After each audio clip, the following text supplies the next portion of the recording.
Good day everyone! Today we will be discussing the social responsibility towards competitors. Before we start, let me introduce myself. I am Claudette Casoy, the first reporter for today. Let's now proceed to the Chapter 22, Challenging Market Dominance and Price Fixing Scheme. First topic, what are the drivers of the free market and global competition? Many unseen and unforeseen factors are driving today's wheel of fortune and the game of hyper-competition. Enterprises are now forced with new competitiveness requirements brought about by the following factors, by Maximiano 2003. First is the globalization of competition. With the spreading trade liberalization and deregulation, there is now closer integration of domestic and international markets. Thus, enterprises must not only face increased competition in their export markets but even in the domestic markets cope with the competition from imported products that can now easily enter the domestic markets. The increasing significance of electronic commerce is also contributing to the rapid integration of markets. While globalization leads to increased competition. This competition can be related to product and service cost and price, target market, technological adaptation, quick response, quick production by companies, and etc. When a company produces with less cost and sells cheaper, it is able to increase its market share. The boundaries between the forces of competition are fading as economic globalization has led to a new dynamic in the competitiveness situation where companies and activities of the value chains change places between forces and impact and interact with each other in new ways. Sa Tagalog, ano nga ba ang globalisasyon? Ito ay ang paglawak ng ugnayan pagdating sa ekonomiya, kultura at populasyon ng mundo dahil sa mabilis na palitan ng mga produkto at serbisyo sa pagitan ng mga bansa, pag-unlad ng teknolohiya, daloy ng salapi, migrasyon, at mabilis na palitan ng impormasyon. At dahil sa globalisasyon, mas lumalawak ang kompetisyon lalo na sa industriya ng pagnenegosyo. Sa tulong din ng makabagong mga teknolohiya, mas napapadali na ang paglalabas ng mga makabagong produkto na talaga namang magugustuhan ng masa. Next, better informed and more discerning customers. The advance in the international communication, increased access to knowledge and information, and the increased integration of markets have led to internationalization of consumer demands and preferences. This results in very discriminating customers who are demanding more products, differentiation, and specialization. The facts and fashion do not only spread rapidly across the globe but also shift and changes very quickly. The rapid advance in information and production technology makes product obsolescence very rapid.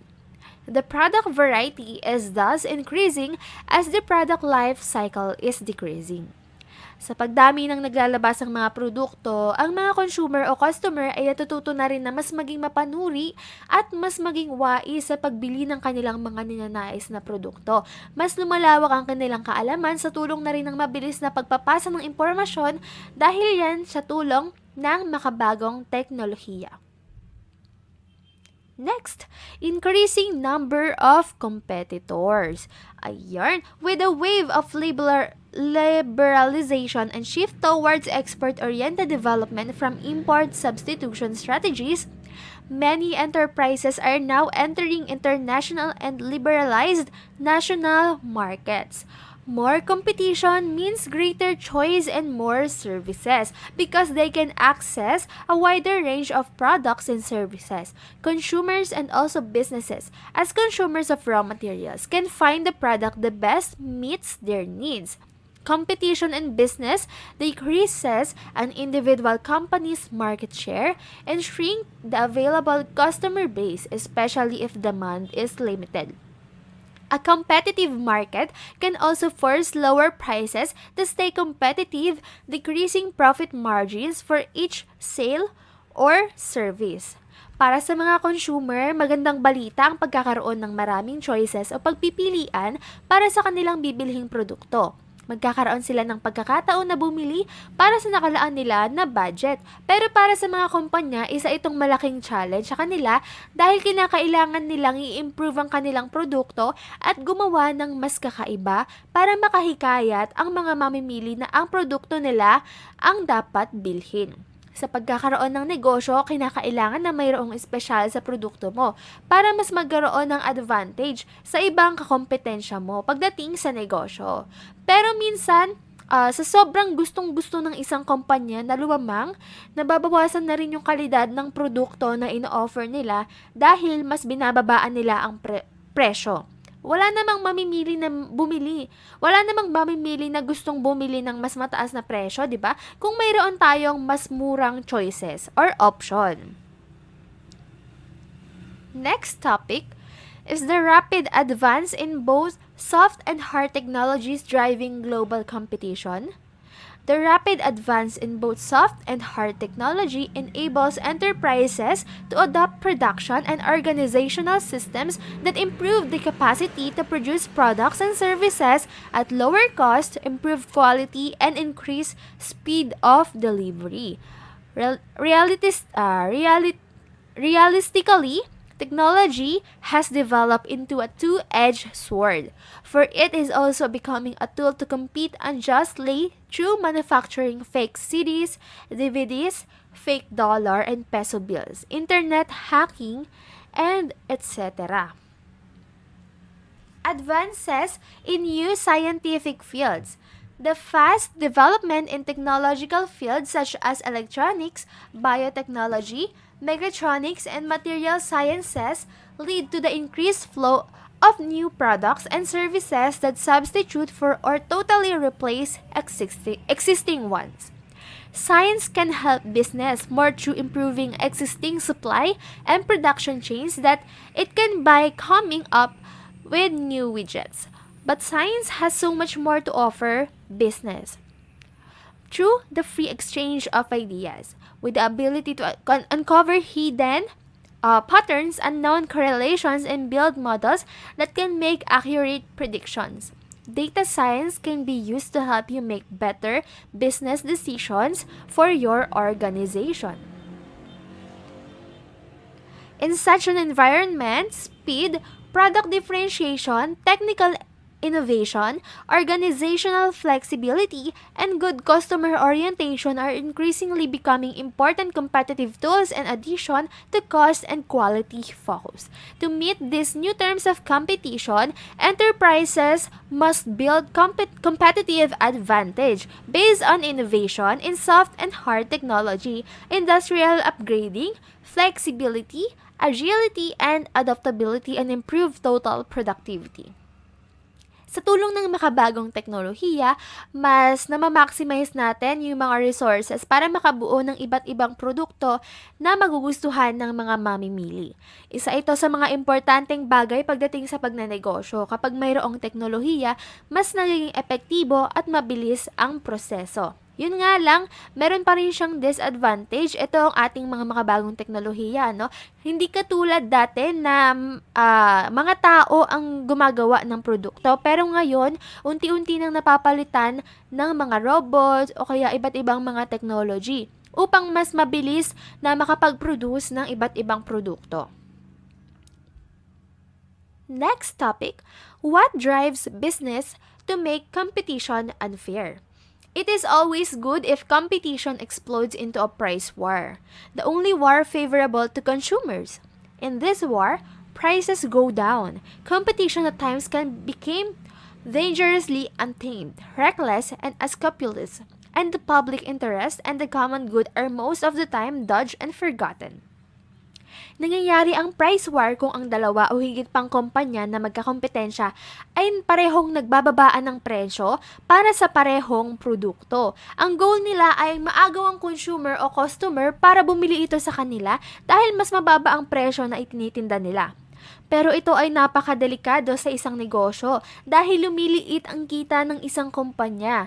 Dahil imbis na maitinda nila ito sa regular na presyo, ay binababaan nila dahil sa mahigpit na kompetisyon. Profit maximization drives business into motion and making a lot of money. Therefore, optimizing shareholder value and changing the rules of the competition unhappily when this economic factor becomes the absolute rules of the game, business becomes obsessed with returns of investment, return of assets, and more revenues by any means and at any price. By any means and at any price may include fraud, violation, human dignity in the workplace, and unfair competition through patent and trademark infringement, illegal copying or imitations, and other socially responsible gimmicks and tactics. Next topic, what are the ugly faces of unfair competition? Unfair competition exists in various forms. It varies from misleading advertisement to copying of another trademarks and products, from destroying the reputation of competitors by making false statements about their products to plain and simple fraud, from technology piracy to personal piracy. Unfair competition is essentially a deceptive or wrongful business practice that economically harms either consumers or business entities. At its core, unfair competition is a business tort designed to stop any unfair practices that might be happening in the context of a business setting. Here are the examples of unfair competitions, and this is an example of false advertisement. As you can see naman dito sa ating picture in the left photo, this is what the fast food chains or restaurants advertise. And in the right side, this is the reality. Sobrang magkalayo nila wherein iba ang ine-expect ng mga mamimili sa kung ano ang matatanggap nilang produkto. Isa pa, ito naman ay halimbawa ng maling or false advertisement. Makita dito sa first picture, ang original na sapatos from Nike.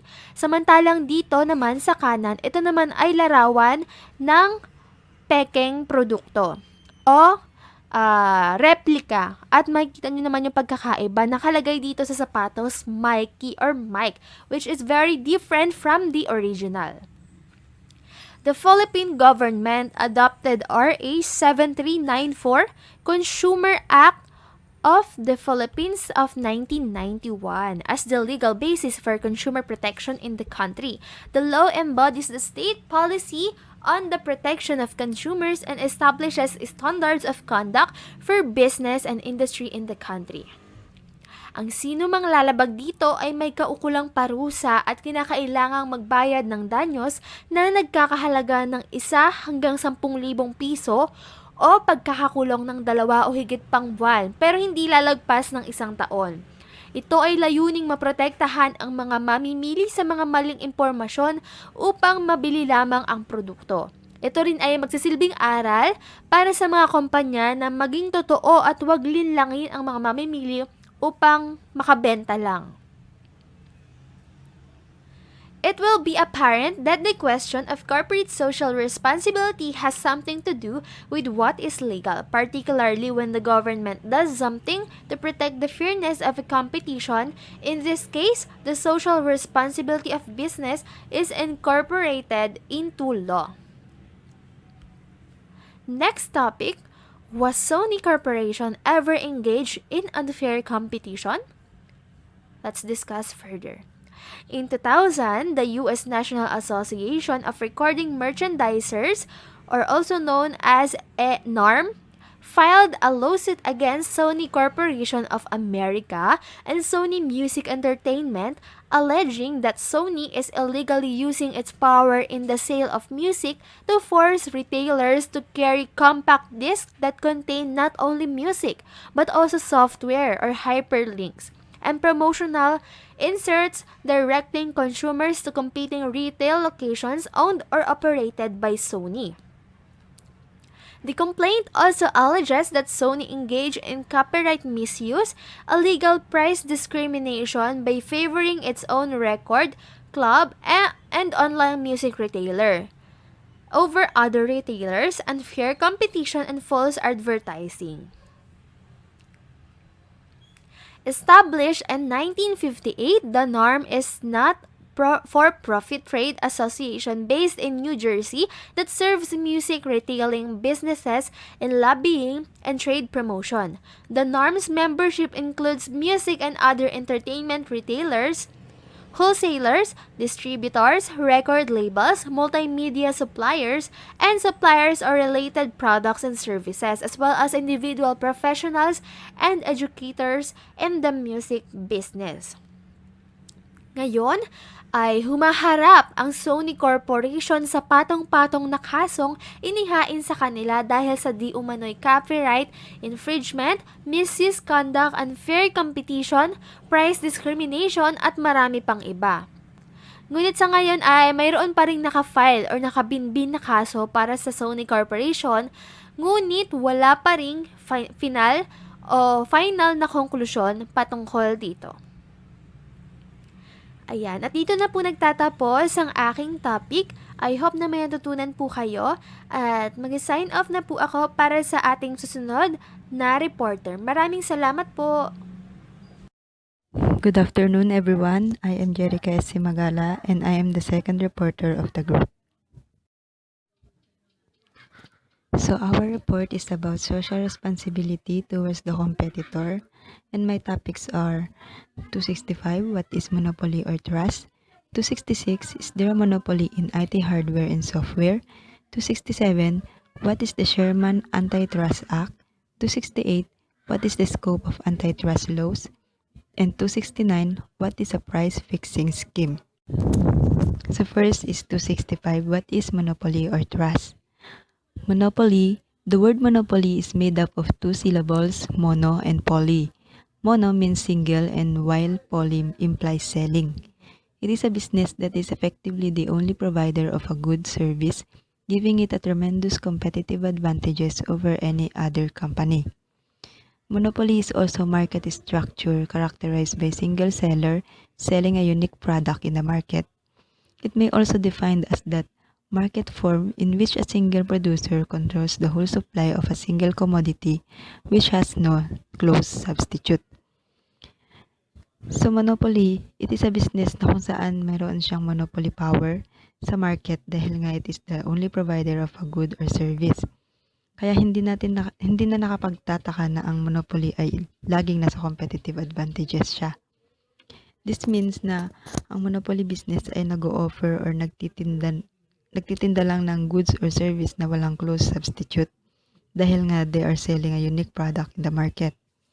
Kahit man subukan gumawa yung mga competitors nila ng substitute yung product na monopoly business, in the end, hindi pa rin magiging successful.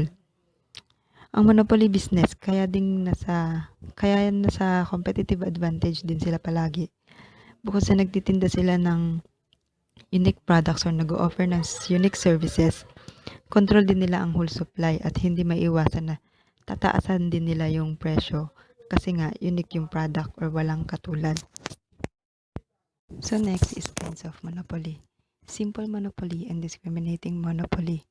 A simple monopoly firm charges a uniform price for its output sold to all the buyers, while discriminating monopoly firm charges different prices for the same product to different buyers. So, the basically explanation of this is simple monopoly operates in a single market, while a discriminating monopoly operates in more than one market. Simple monopoly, ang single seller ay nagtitinda ng products or services for a single price kung saan walang price discrimination. For example, toothpaste brand Colgate, soap like Safeguard, shampoo like Palmolive, dishwashing liquid like Joy, and so on and so forth. Nakafix na yung price ng mga yon. Kung magkano ang tinda nila sa mahirap, ganoon din sa mga mayayaman. Hindi gaya ng discriminating monopoly, may price discrimination. Ibabase nila kung saang region or based on people backgrounds. Example is pagsakay ng bus and airplanes. Kung malayong pupuntahan mo, syempre mas malaki din ang fare na babayaran.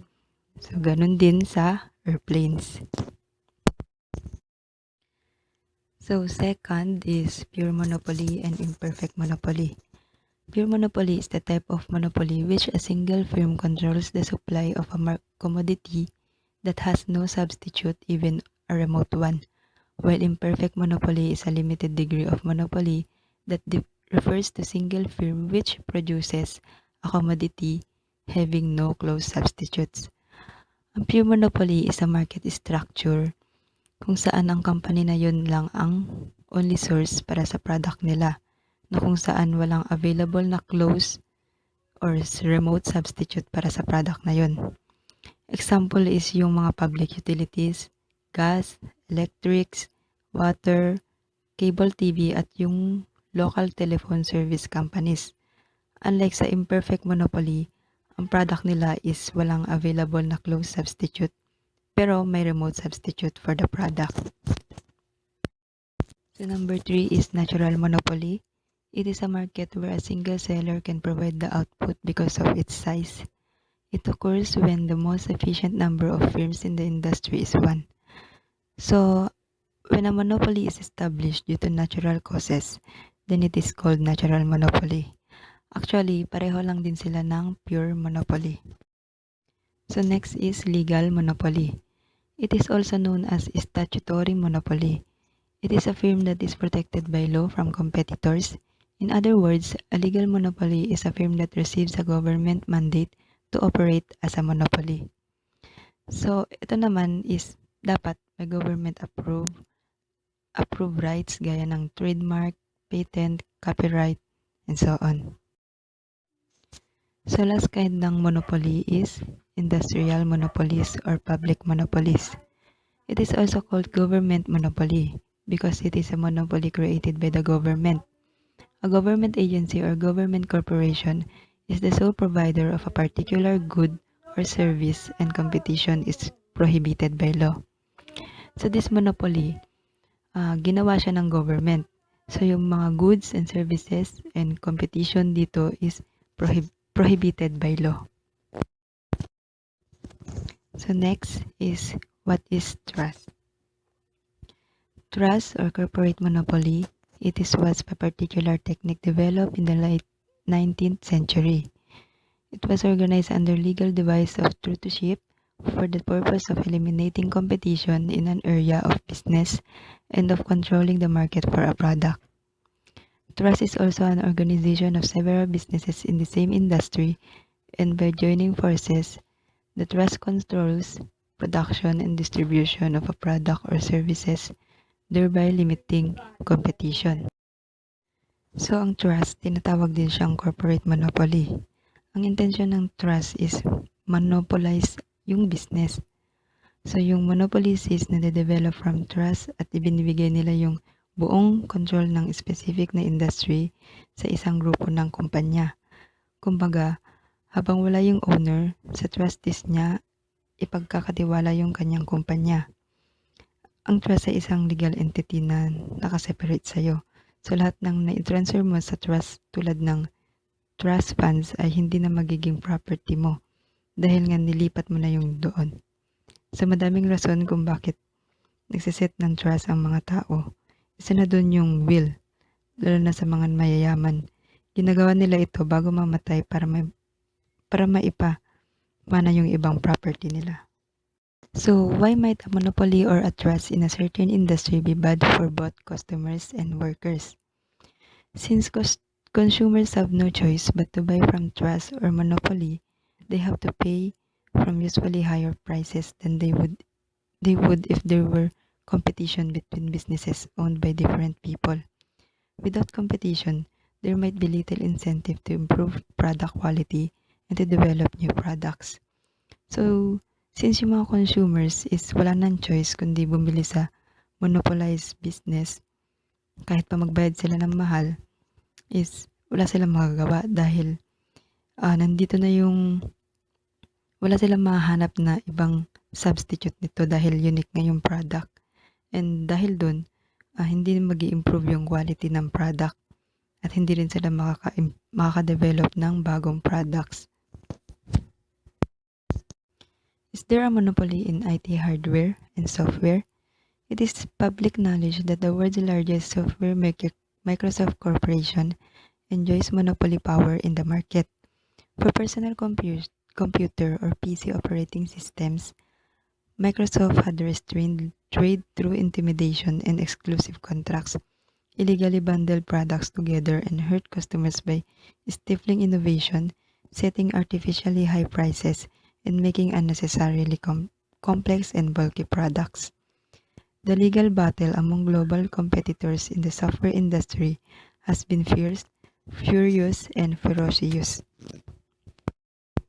In April 2000, Thomas Penfield Jackson found that the company violated the Sherman Antitrust Act with anti-competitive, monopolistic behavior, chiefly by bundling IE with Windows so that it dominated the web browser market. Next topic is 267. What is the Sherman Antitrust Act? But before that, let us define what is antitrust law. Antitrust law, also called competition law. They are statutes developed by the U.S. government to protect consumers from predatory business practices, either designed to protect competition. They are applied to most of all industries and levels of business, which is govern transportation, manufacturing, marketing, and distribution.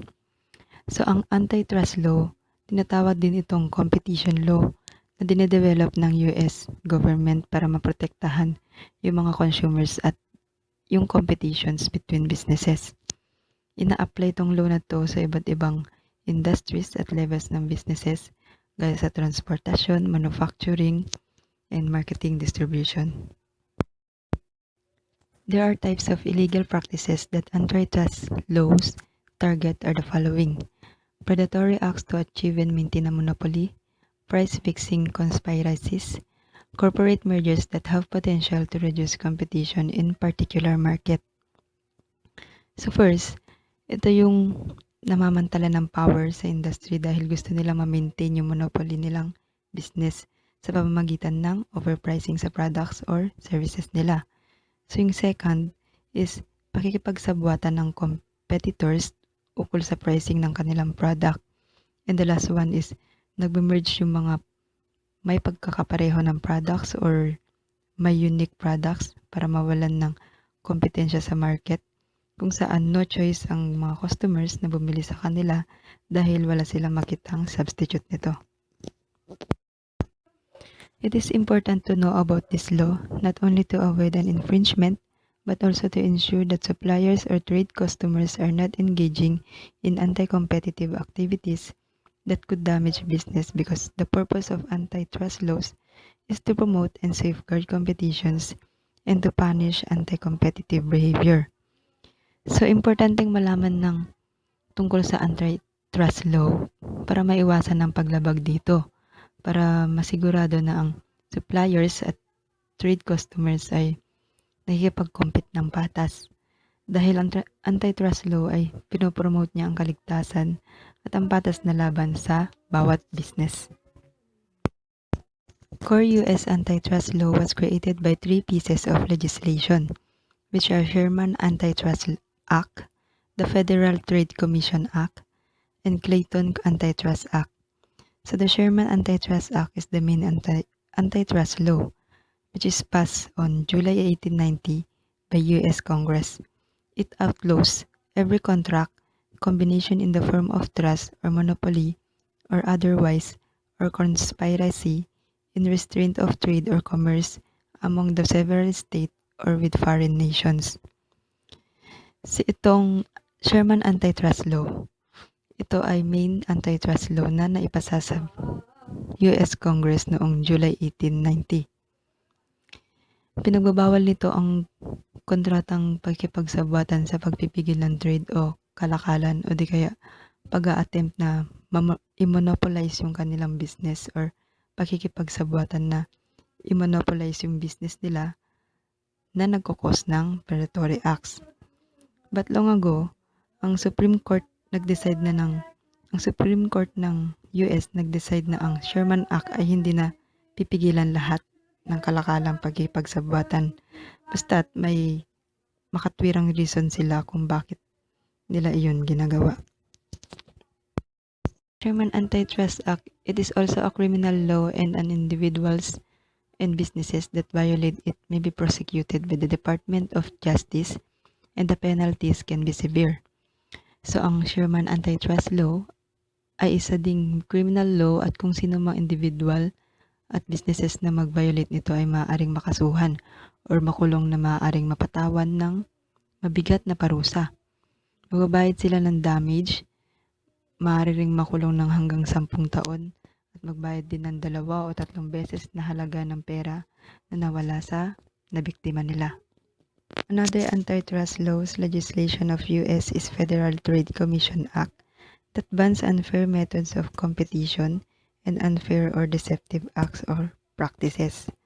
And last is Clayton Act, which addresses specific practices that Sherman Act does not clearly prohibit.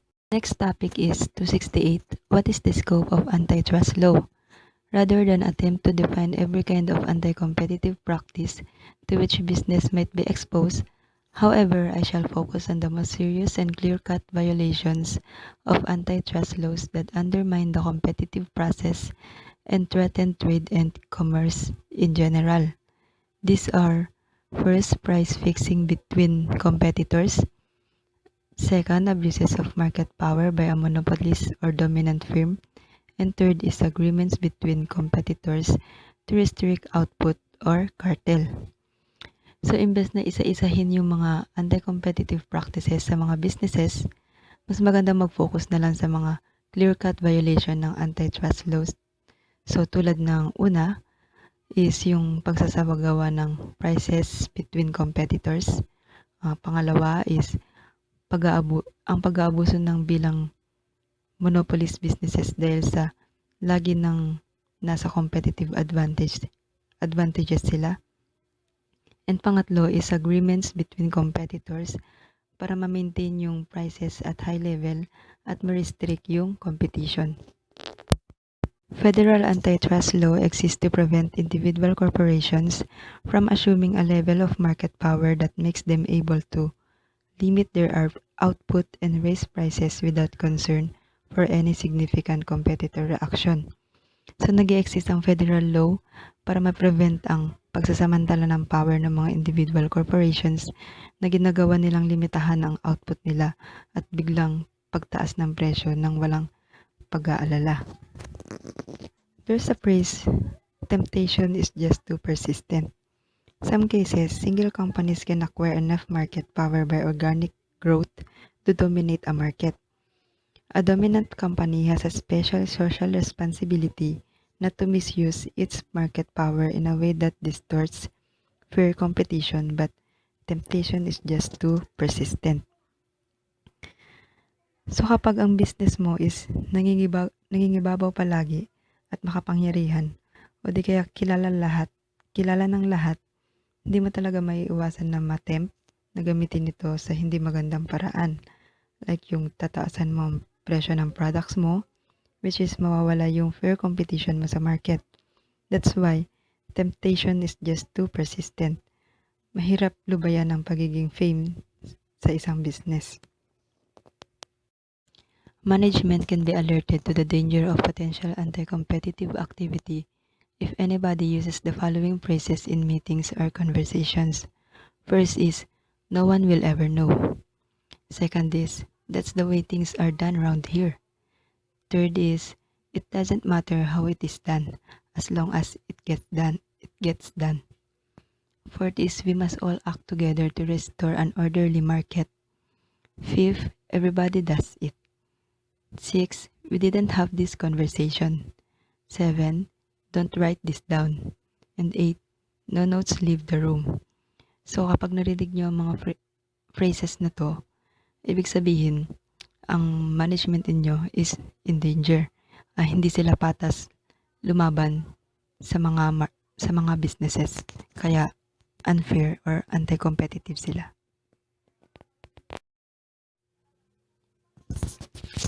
Last topic is what is a price fixing scheme? Either declare a price war, that is lower down prices, or agree to fix prices. That is because price often is the principal way by which several firms compete. So, dahil sa mga prices, madalas nagko-compete yung mga bawat businesses. So, what is price fixing? It is a non-anti-competitive agreement which is written, verbal, or inferred from conduct among competitors to raise, lower, maintain, or stabilize prices or price levels. It occurs when companies collude to set the price, discount, or production amount of a good or service instead of allowing market forces to set it for them. So, isa itong anti-competitive agreement na maaaring verbal or non-verbal among competitors na pwede nilang taasan or babaan or maintain yung prices ng mga products nila. Nangyayari ito kapag ang mga company ay nagsasama or nagsasabuatan sa pagset ng prices or discounts or production amount ng mga products or service na dapat ay mga market forces ang gumagawa nito. The most common types of price fixing is horizontal and vertical price fixing. Horizontal price fixing, it is among competitors of a particular product and happens when companies who are competitors in the marketplace collude to fix the price of a good or service. Vertical price fixing, it is usually occurs among those in the supply chains which takes place between manufacturers, wholesalers, and retailers. So, ang most common na price fixing ay ang horizontal at vertical price fixing. Ang horizontal price fixing ay nangyayari sa bawat companies with their competitors kung saan magpaplano sila tungkol sa mga prices ng kanilang goods and service kung itataas o ibababa pa ba ng yung pricing nito. So basically, ito yung pagsasabuatan ng dalawang competitors, which is hindi siya mabuti. Well, ang vertical price fixing naman is nangyayari ito between sa mga manufacturers, wholesaler, at retailers. Magkakaroon ng agreement ang manufacturer sa retailers na i-enforce yung minimum resale price ng product para ma-preserve yung value ng brands sa marketplace para ma-prevent sa retailers ang pagbenta ng product at discount, which is mali pa din. Conspiracy between competitors about the prices they will change to customers or pay to suppliers for goods or services are generally among the most serious infringement of applicable antitrust rules, often referred to as collusion and in stronger terms as economic conspiracy. Understanding between competitors which have the effect of stabilizing or raising prices or profit margins, agreements on price initiatives or price targets, price ranges or price recommendations, and collusion between competitors of floor or minimum prices are generally illegal under applicable antitrust laws. So, ang pakikipagsabuatan ng mga competitors tungkol sa mga pagbabago ng prices ng kanilang goods or services ay matinding ipinagbabawal ng antitrust rules. So ayun nga, madalas tinatawag itong collusion or pakikipagsabuatan o di kaya pandadayan ng ekonomiya. Ang pagtaas o pag-stabilize ng presyo ay products, agreements tungkol sa price initiatives or targets, o yung collusion nga ng mga competitors sa minimum prices ng goods or services ay illegal at under ito ng antitrust laws. So that's all. Thank you. Good afternoon, ma'am. I'm Kimberly Caballero Codoy, the third reporter. Is price fixing against the law and moral principles? Hardcore, clear, or blatant price fixing between competitors is illegal and is subject to criminal prosecution in many countries. The antitrust prohibition on fixing prices also extends to agreements between competitors on price-related matters such as discounts, rebates, commissions, and credit terms. Moral principles are guidelines that people live by the make sure they are doing the right thing. These include things like honesty, fairness, and equality. Moral principles can be different for everyone because they depend on how a person was raised and what is important to them in life. Example, when two competing fast food chains that sell hamburgers agree on the retail price of cheeseburgers, that horizontal agreement is illegal under antitrust law.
Next, what is the notion called equilibrium? It is a common knowledge that under truly competitive market conditions, the forces of supply and demand tend to direct the price towards a natural equilibrium level which covers the necessary social costs.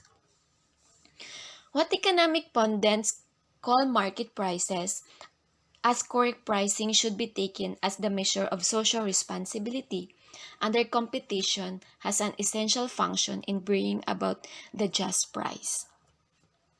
I consider the automatic and legal prices as just and social responsible. However, if even the automatic price, when established through sinister method, is not always fair, especially when the price is below or exceed the lowest or highest natural equilibrium level of a given classification of goods.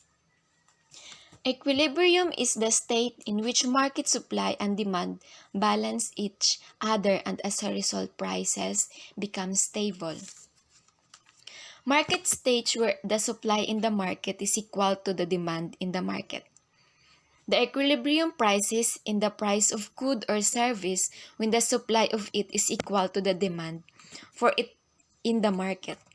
If a market is an equilibrium, the price will not change unless an external factor exchanges the supply or demand, which results in a disruption of equilibrium. If a market is not at equilibrium, market forces tend to move it to the equilibrium. Let's break this concept down. If the market price is above the equilibrium value, there is an excess supply in the market or a surplus, which means there is a more supply than demand. In this situation, sellers will tend to reduce the price of their goods or services to clear them inventories. They probably will also slow down their production or stop ordering new inventory. The lower price entires more people to buy, which will reduce the supply further. This process will result in demand increasing and supply decreasing until the market price equals the equilibrium price. If the market price is below the equilibrium value, then there is excess in demand or supply shortage. In that case, buyers will bid up the price of the good or services in order to obtain the good or service in short supply. As the price goes up, some buyers will quit trying because they don't want to or can't pay the higher price additionally. Sellers more than happy to see the demand will start to supply more of it. Eventually, the upward pressure or price and supply will stabilize or market equilibrium.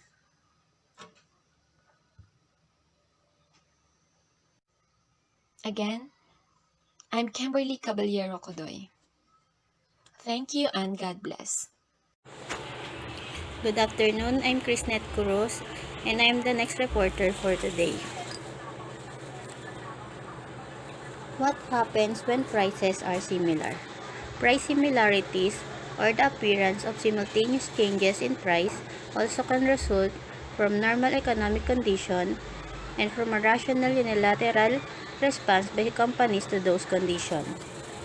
Why do competitors open their stores next to one another? Why are gas stations always built right next to other gas stations? Why do grocery stores and restaurants always seem to exist in group instead of being spread evenly throughout a community? Customers may be better served by distributing services throughout a community, but this leaves businesses vulnerable to aggressive competition.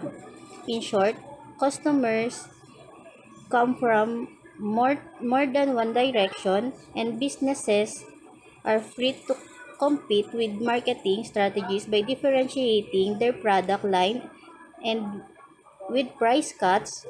But at the heart of their strategies, companies like to keep their competition as close as possible.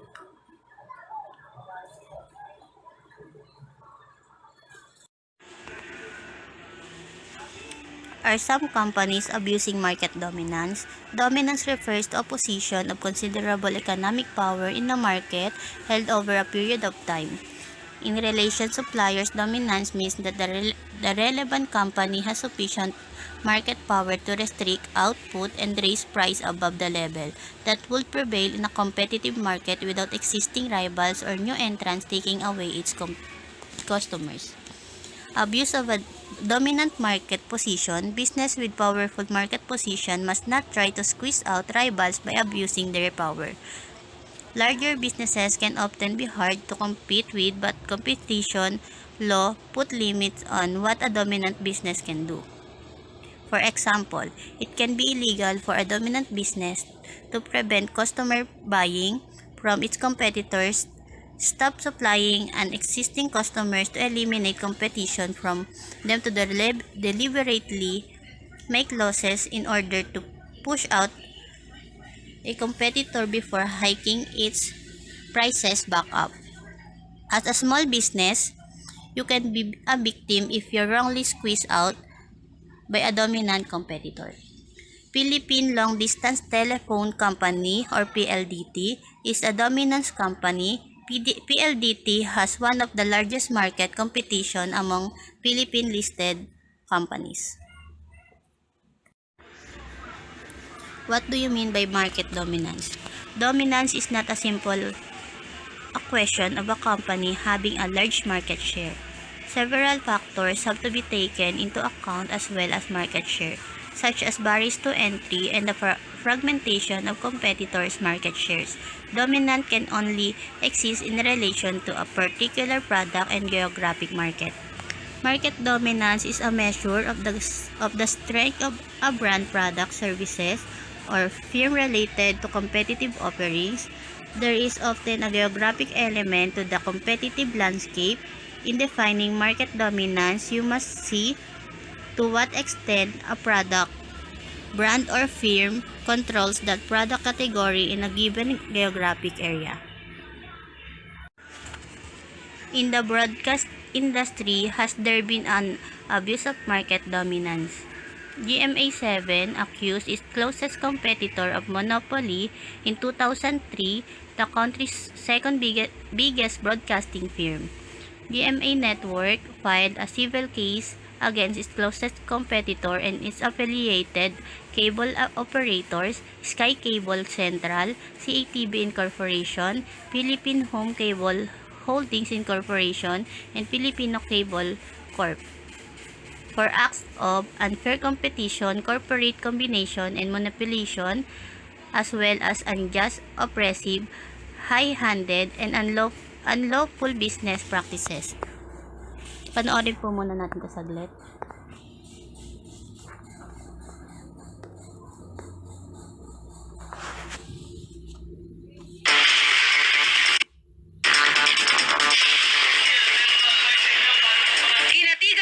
Appeals na kasuhan ng libel ang ilang dati at kasalukuyang opisyal at talent ng ABS-CBN. Kasama sa mga pinakakasuhan sina ABS-CBN Chairman Gabby Lopez, dating ABS-CBN News Manager Lucy Cruz Valdez, Erwin Tulfo at Linda Homilla. Ito'y para sa pagtawag nila sa GMA na magnanakaw o namirata sa mga news program ng ABS-CBN kaugnay ng video ng pagdating ni Angelo de la Cruz na binihag sa Iraq noong 2004. Ginawa nila ito bago pa man nila kasuhan ang GMA ng copyright infringement. Ayon sa korte, kahit may tinatawag na freedom of the press, dapat maging responsable pa rin ang mga miyembro ng media sa bawat sinasabi nila, lalo't hindi dapat pinaparatangan ng isang kumpanya nang hindi pa napatutunayan na ginawa nga nila ang krimen. July 22, 2004 nang dumating sa bansa si De La Cruz. Bilang subscriber noon ng Reuters television service, inere ng GMA ang kuha ng pagdating niya na sinasabi naman ng ABS-CBN na eksklusibo nilang kuha. Nobyembre naman ng taong 2010 nang pagbigyan ng korte ang petisyon ng GMA na kumukwestiyon sa paghain ng reklamong copyright infringement laban sa ilang opisyal ng GMA dahil sa paggamit nito ng video. Matapos ang ilang buwan, ibinasura ng Court of Appeals ang motion for reconsideration ng ABS-CBN. Lia Manyalak del So ayun, makikita doon na Inabuso ng GMA7 yung kapangyarihan ng company nila at nabaliktad ang kaso even though both side naman na may mali. Why is the abuse of market dominance unethical, socially irresponsible, and anti-competitive? The most evident strength or moral failure of a monopoly lies in the exorbitant prices it commands without any resistance from anyone, an act certainly violating cumulative justice. We can cite several reasons why monopoly is a compulsive type of market where unethical practices and social capriciousness regularly prevail. New rivals are barred to compete. Monopoly market is where a single or mono firm is the only seller and producer where new seller thwarted off to compete. It is an unhealthy situation in trade and commerce.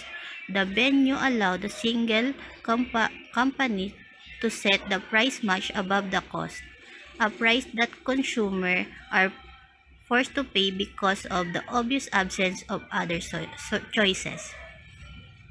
Prices controlled are above the equilibrium level. It is a single firm in a monopoly market can control the prices of the available goods and services wherein the prices of the products or services is set above the natural equilibrium level. The single firm can change the consumers or subscribers for more than what product or services are worth, because the buyers obviously do not have the luxury or freedom of choice. The product becomes the sovereign of market. The consumers are compelled to purchase products or services with quality they do not desire because of the inequality of power that allows the single dominant company to dictate the terms of transaction to the consumers. Subscribers can neither argue nor complain in the absence of any alternative. The product can replace the consumers as the sovereign of the market. That's all. Thank you. So, good day everyone. My name is Queen Frasiel Iver Cruz from the group 2, and now we're in chapter 23, which is fighting the cartel.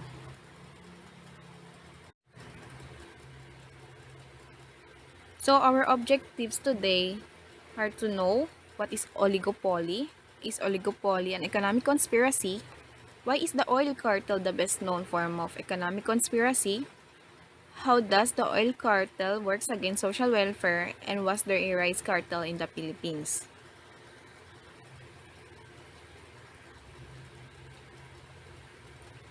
So what is oligopoly? Oligopoly, like monopoly, is a market situation and therefore it is amoral.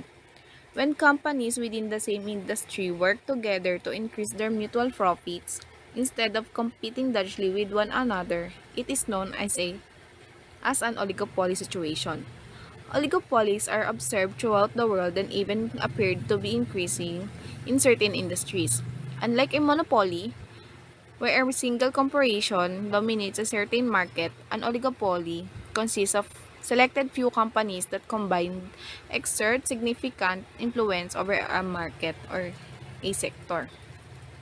So, ang oligopoly ay nabubuo dahil sa pagkukulud ng pagsasanib pwersa ng mga companies na nasa isang industry, same industry or sectors to dominate the marketplace. So, however, in oligopoly, agreements among competitors often raise antitrust suspicions, although total relationship between competitors are illegal. Certain activities do restrict competition and are generally illegal, and in those cases, corporate social responsibility means alerting managers and employees to the practices that may violate antitrust law through unfair competition. So while these companies are still technically considered competitors within their particular market, they also tend to cooperate or coordinate with each other to benefit the group as a whole. This anti-competitive behavior can lead to a higher prices for customers. So, kaya nagkakaroon na antitrust sa oligopoly dahil nagkakaroon na agreement yung mga nag-collude na companies na taasan ang presyo ng kanilang mga produkto. So, another venue for price fixing is oligopoly market. It is highly concentrated and composed of relatively small but powerful number of firms. So, price fixing occurs when there are small number of companies commonly referred as an oligopoly in a particular supply marketplace.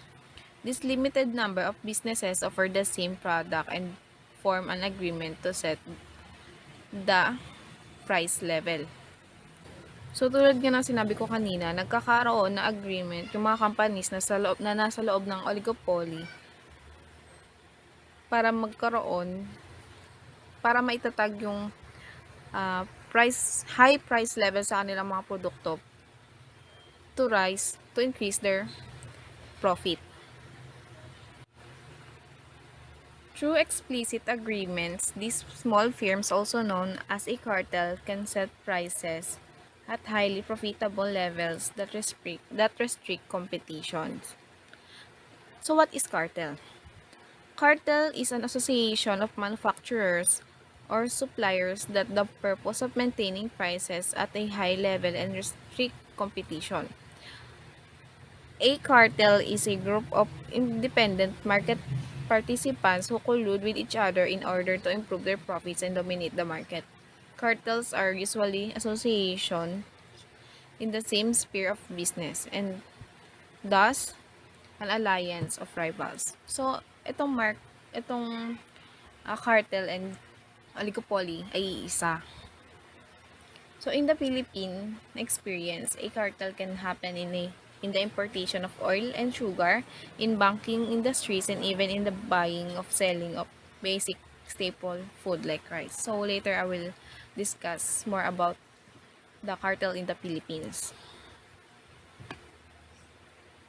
The small number of firms that banded together in an oligopoly for a period of time can develop their own group personality. However, enforced by social approval or pressures, group codes by consensus are vitally important where any common action must be taken. So, itong small number of firms na nagband together in an oligopoly, so nagkaroon na sila ng name sa industry. In Britain, the United States, and other industrial nations in the late 19th century, giant business firms began to emerge and dominate the economy. In part, this stemmed from the empire-building tactics of the captains of industry such as American entrepreneur John D. Rockefeller, who drove most competitors from the field. So, who is John D. Rockefeller? John D. Rockefeller founded the Standard Oil Company, which dominated the oil industry and was the first great U.S. business trust. He is widely considered the wealthiest American of all time and the richest person in the modern history.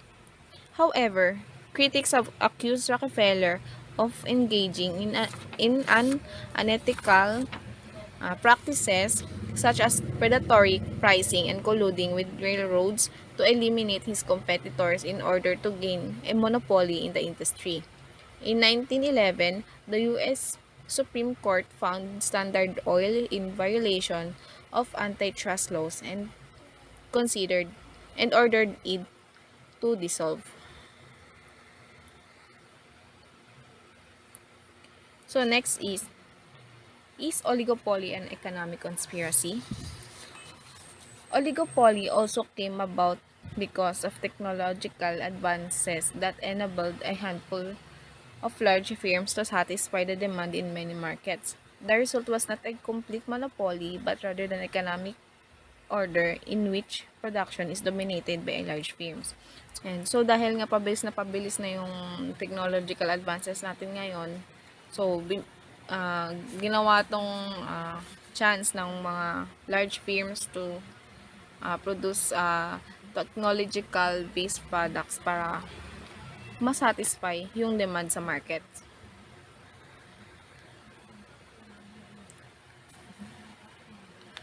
An oligopoly must unite all rivals in the industry to make an effective conspiracy. So, itong mga nagkulod na companies, which is an oligopoly, kailangan talaga nila mag-unite para kumita sila. Kasi kapag hindi, magkakaroon ng problem and mababaliwala pag yung oligopoly, yung or agreements nila to each other. A conspiracy without complete participation by all firms in the industry is bound to fail, since firms outside the conspiracy can exploit the situation by underpricing or underbidding the cartel, hence achieve increases in sales and market shares.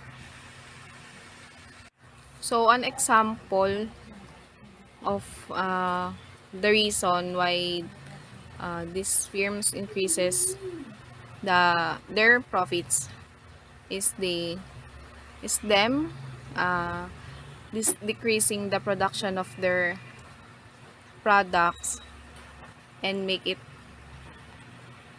high in price or make it higher price.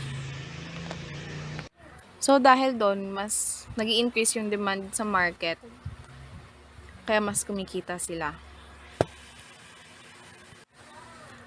Everybody knows, however, that the greater the intensity of market concentration that exists in an industry, the fewer the players have to be brought into a price-fixing agreements.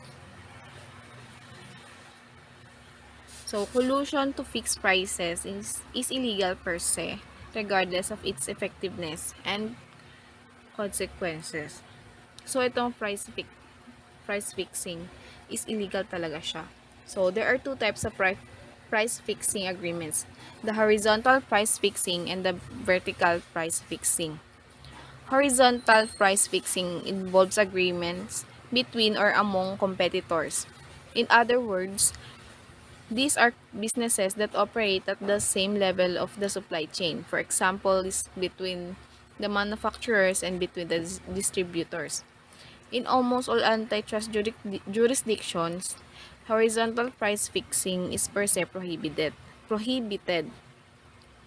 This means that regardless of any justification for fixing the price, it is always illegal. In the Philippines, price fixing between or among competitors is likewise per se prohibited as provided under Section 3 of Section 14 of PCA. Violation of this provision carries the penalty of fine and imprisonment. When a small but powerful number of firms agreed to collude, their agreement can duplicate the effects of a monopoly where other rivals are barred to compete. An effective price conspiracy can distort the location of resources by leading the higher prices and lower rates by outputs that could prevail under competition. So next is, why is the oil cartel the best known form of economic conspiracy? Today, perhaps the best known form of economic conspiracy is the oil cartel, notorious and globally persecuting because of the widespread attention given to the activities of the Organization of Petroleum Exporting Countries, or OPEC. So one of the most biggest oil cartel in the world is the OPEC, or Organization of Petroleum Exporting Countries. The whole world humbly waits for any price hike, bows its head and says to the oil cartel, "Your wish is my command." The organization's authority is the omnipotent conference made up of high-level representatives of the member governments, which meets at least twice a year. In the late 1950s, the amount of oil produced worldwide was greater than the demand. The price of oil, which has controlled by oil companies, dropped, and with it dropped the amount of the money of oil companies paid the oil producing nations. So, noong 1950s, dahil mas madami yung supply ng oil around the world, so parang nalugi yung mga oil companies kasi mas bumaba yung profit nila. So, nothing happens without a purpose. So, OPEC cartel was formed in reaction to this drop of payments. That is to protect its vested interest. So, kaya pala nabuo itong OPEC dahil sa nangyari noong 1950s. So, the Organization of Petroleum Exporting Countries, or OPEC, is the world's largest cartel. It is a group of 13 oil-producing countries whose mission is to coordinate and unify the petroleum policies for its member countries and ensure the stabilization of oil markets. OPEC's activities are legal because of U.S. foreign trade laws protecting it. Amid the controversy in the mid-2000s, concerns over retaliation and potential negative effects of U.S. businesses led to the blocking of the U.S. Congress attempt to penalize OPEC as an illegal cartel. Despite the fact that OPEC is considered by most to be a cartel, members of OPEC have maintained it as a not cartel at all, but rather an international organization with a legal, permanent, and necessary mission.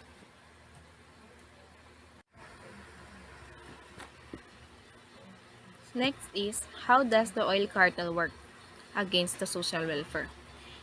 In the 1970s, as oil supplies in non-OPEC countries were reduced, the organization raised the price of oil and held the whole universe captive.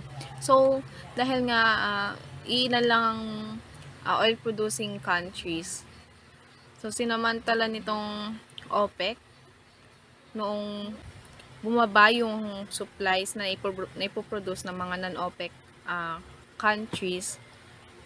So, sila ang nag-supply. Sila ang naging alternative. So, ayun nga, naging hawak nila yung buong universe kasi sila na yung nagsusupply sa lahat ng oil.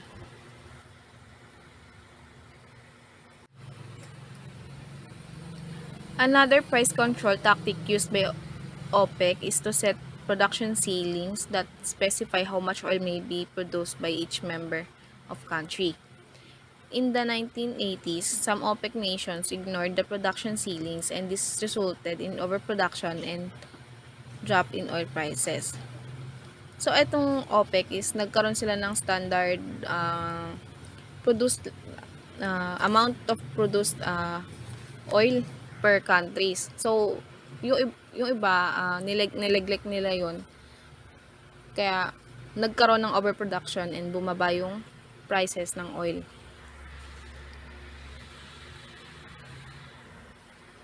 Unfortunately for us, the organization has also used the supply of oil as a political tactic. For example, stopping delivery of oil to nations supporting the Israel in the Arab-Israeli War of 1973, a tactic that resulted in oil and gasoline shortage in many Western nations. So, itong oil cartel pala is ginamit din bilang political tactic. So, kung ngayon 'di ba merong Ukraine and Russian war. So, naapektuhan ang Russian is isa sa mga nagsusupply ng oil around the world. So, naapektuhan din. Kaya tumataas ngayon yung oil, petroleum natin ngayon sa bansa.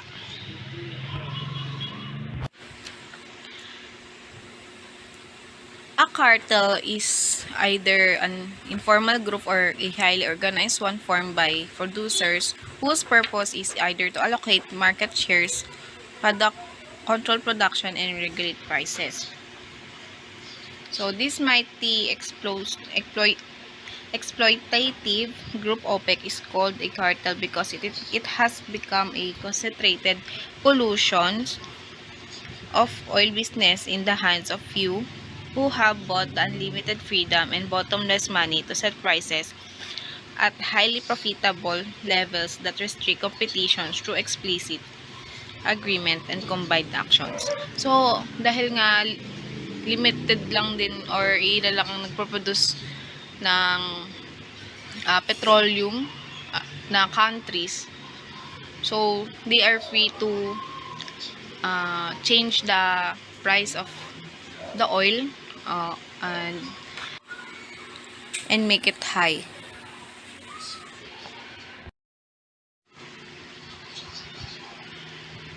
A cartel, a type of oligopoly, is verily one form of an economic conspiracy.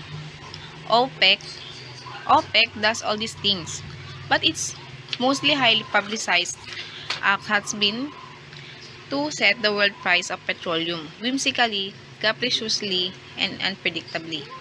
Cartels are illegal in the United States, although most other countries, including the United Kingdom and the nations of the Western Europe, have taken a more lenient view of cartels, allowing them to exist as long as their monopolistic practices do not become too outrageous and burdensome. So, sa ano pala, Western United Kingdom and other nations in Western Europe, so prohibited na pala itong cartel. So next is, was there a rice cartel in the Philippines? So when a mighty exploitative group controls the market of a consumer commodity by hoarding stocks and rising prices at will for the sake of profiteering, the situation is very bad, to say that least. But when the mighty exploitative group deals with rice, the staple food of every Filipino and Asian, then the situation is worse. So, alam naman natin tayong mga Pilipino, hindi tayo nawawalan ng kanin sa ating hapagkainan. So, ginawa yung chance ng mga exploitative groups to hoard by hoarding the stocks and rise its price. The Philippines, home of the International Rice Research Institute or IRRI, was for some time, sad to say, at the mercy of a cartel called the Binondo Group or Big Seven, whose main offices were on Dagupan Street in Binondo, Manila. So itong Binondo Group or Big Seven, ito yung nagsanib pa sa mga rice business sa Pilipinas. So natuklasan na itong Binondo Group or Big Seven ay iisa lang ang office, iisa lang ang stock room, ang mga truck nila, basta lahat iisa lang. So, in 1990, then Senator Yospito Gingona, majority floor leader of the upper house, exposed the existence of a cartel which handled over 90% of the total rice production of the country, thus initiating a Senate Blue Ribbon Committee inquiry. He further identified the Big Seven, just the inner nucleus of an elite group of 50 grain traders. Below this elite group were some 270 secondary wholesalers, 831 wholesalers retailers, and an estimated 10,000 retailers in public markets all over Metro Manila. The group's network also extended in Nueva Ecija, Tarlac, Bulacan, Pangasinan, Isabela, Cagayan, Mindoro, and to Cebu and Iloilo in the Visayas. So malaki talaga ang naging sakop nitong Binondo Group or the Big Seven. Garcia, 1990, and Duenas, 1990, reported that the volume of trade controlled by the cartel was placed at 400,000 bags per month, valued then at 160 million wholesale, or more than Metro Manila's consumption of 300,000 bags. So, natagpuan nila na sobra-sobra yung kinakartel nung Big 7 or the Binondo Group kaysa sa kailangan lang ng Metro Manila. So, in 1987, the cartel sold 10,284 bags of rice a week on retail and 17,933 bags a week on wholesale for a total of 28,217 bags a week or 112,868 bags a month. It meant a gross revenue of 39.5 million pesos a month, a dump truck of fortune more or so in those days. Amid the rice crisis in the last quarter of 1995 when rice prices skyrocketed to 25 pesos per kilo and when Filipinos had to form a queue for hours to purchase their daily rice consumption, the names Big 7 and Binondo Cartel once more resurfaced for closer scrutiny and investigation. So dahil nga tumaas na naman noong 1995 yung presyo ng bigas, so nag-surface ulit or lumabas ulit yung pangalan ng Big 7 or Binondo Cartel. So ibig sabihin, involved na naman sila. Good day everyone, I'm Manilyn Idaredal and I will discuss the 285 to 289, which is how did rice cartel operate, what are the moral principles involved in rice cartel, is there a violation of justice, is rice cartel a form of cheating our farmers and consumers, and how do you deal with moral dilemmas. But before that, let's define what is cartel. Cartel is two or more persons or business enterprises perform uniform or complementary acts among themselves, which tend to bring about artificial and unreasonable increase in the price of any basic necessity. Or in other terms, a cartel is an organization created between a group of producers of a good or service to regulate supply in order to manipulate the prices. So, 285. How did rice cartel operate? With the lack of funds coupled with the bureaucracy ills of the rice programs of the government, the cartel had obtained the necessary clout to be able to influence the market. Every year, during the harvest month in Nueva Ecija, Tarlac, and other rice-producing provinces of Luzon, the National Food Authority or the NFA was supposed to conduct its buying operations. But it had little money to buy palay and personnel, if any at all, to go to the field and directly buy from the farmers. It turned out that the cartel's buyers were able to buy the merchandise at prices dictated by them. These were then stocked in facilities owned by the group in areas within its widespread network, waiting for the shortage. When shortage came, the cartel milled the palay and sold it via its network at increased prices. So, may mga pagkakataon na hindi kayang bilhin ng NFA yung mga palay galing sa mga local farmers. So, yung mga private sectors na lang yung directly bumibili dun sa mga farmers and sila na rin yung nagdidictate or nagpipresyo nito. Itong mga nabiling bigas ng private sector ay ini-stock nila sa mga bodega or other facilities, then inilalabas nila tuwing nagkakaroon ng kakulangan sa bigas and they sell it at increased prices. Or they sold rice in bags of less than the standard 50 kilos in weight. Minsan pa nire-repack nila ito at ibinebenta nila sa halaga ng 50 kilos kahit kulang naman ito sa timbang. Independent farmers and traders found it difficult to sell their stock except when coursed through the cartel. Furthermore, rice retailers refused to accept stock from independent traders, fearing loss of steady rice supplies from the cartel. Official inquiries and research studies were made to analyze the success factors of the cartel scheme.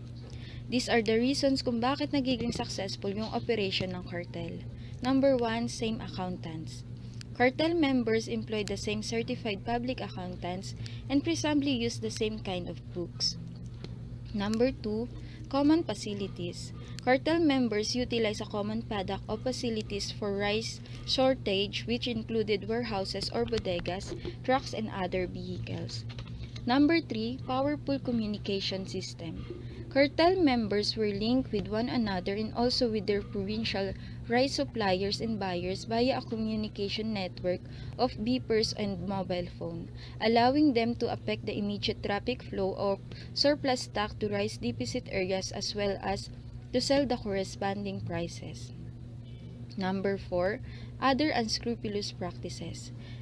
Unscrupulous practices is having or showing no moral principles, not honest or fair. Aside from manipulating supply and dictating prices, the understated sales and purchases of milled rice using spurious invoices and receipts to support fictitious purchases and pad expenses. They also sold rice in bags of less than the standard 50 kilos in weight.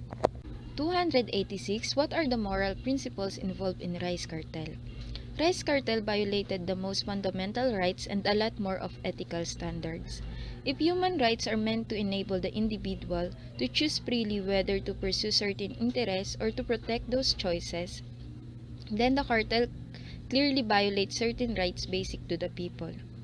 For fear of being overshadowed by the operations of the cartel, independent traders are hesitant to enter the market. In the end, they are coerced to move out of the market. Moreover, the cartel became invincibly dictatorial in all aspects, meaning cartel are too powerful to be defeated or to overcome. Since prices and quantities are determined by the cartel, consumers are forced to buy at prices and quantities they do not want or need.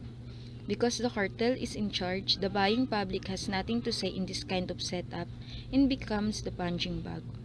So, cartel yung reason kung bakit bigla-biglang tumataas yung presyo ng bigas sa market. Minsan pa'y cartel din yung nagdidictate kung ilang kilo lamang ng bigas ang pwede mong mabili. Sa ganitong sitwasyon, nagkakaroon ng panic scenario and yung mga tao or consumers yung pinaka naaapektuhan. 287. Is there a violation of justice? The answer is yes, there is a violation of justice. The high prices the cartel charged the consumers and the low farm gate prices they set which enable them to reap huge profit also violate the ethical concept of commutative justice. When we say commutative justice, it refers to that which is owned between individuals such as in conducting business transaction. Commutative justice calls for fundamental fairness in all agreement and exchanges between individuals or private social group. Prices that the cartel charges the consumers are higher than the equilibrium prices, which means consumers pay more than what the goods are really worth. On the other hand, farm gate prices are so low that farmers are not really paid by the cartel buyers for the real worth of the palay they sold. Unfair and unjust. That's what it was. So, dito naman is yung mga cartel, binibili nila sa farmers yung mga palay sa mas murang halaga or minsan cartel pa mismo yung nagpepresyo. Hindi nila nababayaran ng tama yung halaga ng palay.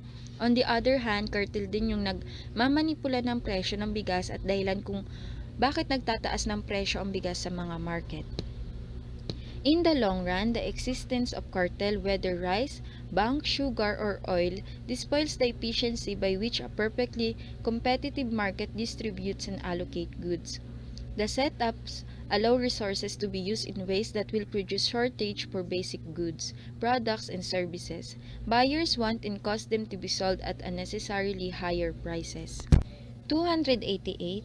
Is rice cartel a form of cheating our farmers and consumers? Well-financed and efficiently organized, the rice cartel was a seemingly impenetrable operation that cheated millions of Filipinos of their hard-earned money because the people had to pay more for their rice purchases every time and the cartel decided to increase rice prices. It was a sinister enterprise that bamboozled thousands of Filipino farmers who were not properly compensated for the rice they literally toiled under the burning sun during summer to produce. It was the cartel buyers who dictated prices at the farm level because the farmers did not have anybody else to sell their merchandise to. The same CSR principles are transgressed by the bank, sugar, oil, cement, and telecommunication cartel. Dahil nga wala nang ibang mapagbentuhan yung mga farmers ng kanilang mga palay, wala silang ibang choice kundi ibenta na lang ito sa mga cartel. Kahit na hindi nababayaran ng tama yung mga sakripisyo nila. Hindi lang ito sa bigas nangyayari kundi pati na rin sa mga sugar, oil at iba pa. The term collusion means unlawful cooperation between competitors to reduce or eliminate competition, such as price fixing and market sharing. Not all forms of cooperation between competitors are illegal, and many forms of cooperation, such as joint ventures, are legal but may require approval by antitrust or other appropriate regulatory authorities. Antitrust law are statutes developed by the governments to protect consumers from predatory business practices and ensures fair competition. Antitrust law are applied to a wide range of questionable business activities including market allocation, bid ranging, price fixing, and monopolies. Collusion has been around for as long as people have been in business. It thrives due to proliferation, both temptations, and traders who would sell their soul for more profit. Collusion is a non-competitive, secret, and sometimes illegal agreement between rivals which attempt to disrupt the market equilibrium. The act of collusion involves people or companies which would typically compete against one another but who conspire to work together to gain an unfair market advantage. This natural tendency is of course driven by the possibility of increased profits following from collusion rather than competition. Collude and you win, compete and you may lose.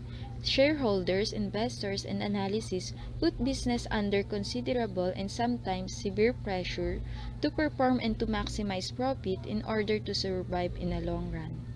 The desire of businesses to avoid competing so that they can instead raise the prices that they charge and earn higher profit has been well understood by economists. In truly competitive markets, competitors view with one another to find the most efficient and least expensive way to respond to the demand of their customers. 289. How do you deal with moral dilemmas? Anti-competitive behavior is always offensive and for that reason deplorable. While cartels between competitors that involve outright price fixing or market sharing are easy to identify and condemn, other anti-competitive practices may be less clear-cut and therefore hard to discover. The behavior of cartels can be also considered a dilemma. All members of a cartel can collectively enrich themselves by restricting output to keep the price that each receive high enough to capture economic rent from consumers. But each cartel member individually has an incentive to cheat on the cartel and increase output to also capture rents away from the other cartel members. Over time, people have worked out a variety of solutions to dilemmas in order to overcome individual incentives in favor of the common good. That is why trying to establish a set of rules that can be applied in every situation is difficult, if not impossible. Furthermore, it may be inadvisable as it may encourage some people to look for loopholes and expectation which will not normally be available anyway. Gray areas. A better approach is to formulate a number of questions as a starting point to analyze gray areas. By definition, a gray area is an area or situation in which it is difficult to judge what is right and what is wrong. These questions aim to help you and your employees distinguish between those activities which are acceptable and which are not. The application of antitrust law is complicated by the fact that many business practices can have an objectively reasonable business justification even if they limit competition in some way. Consider an agreement among competing manufacturers to adopt specifications or standards that require fire-resistant materials for certain products. The agreement to adopt the standard is restrictive. The manufacturers have limited their own ability to use other materials and they have limited the choices for the consumers.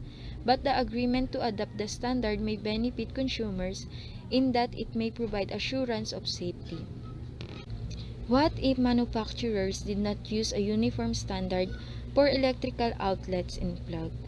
The likely result would be incompatibilities between parts produced by different manufacturers.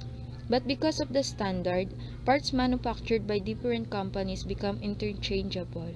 Competition for the parts increases and the prices go down. Yun lang po. Thank you for listening.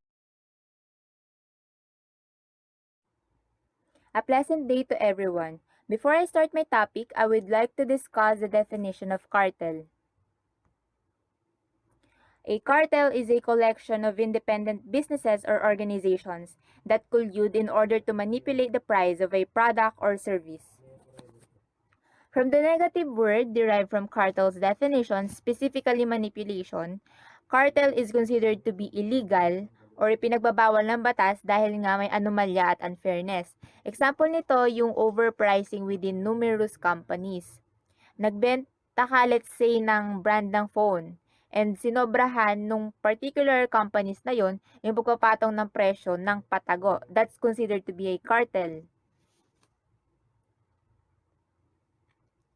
Can a cartel happen in the computer or information technology sector? Well, yes, they do. One of the example is this.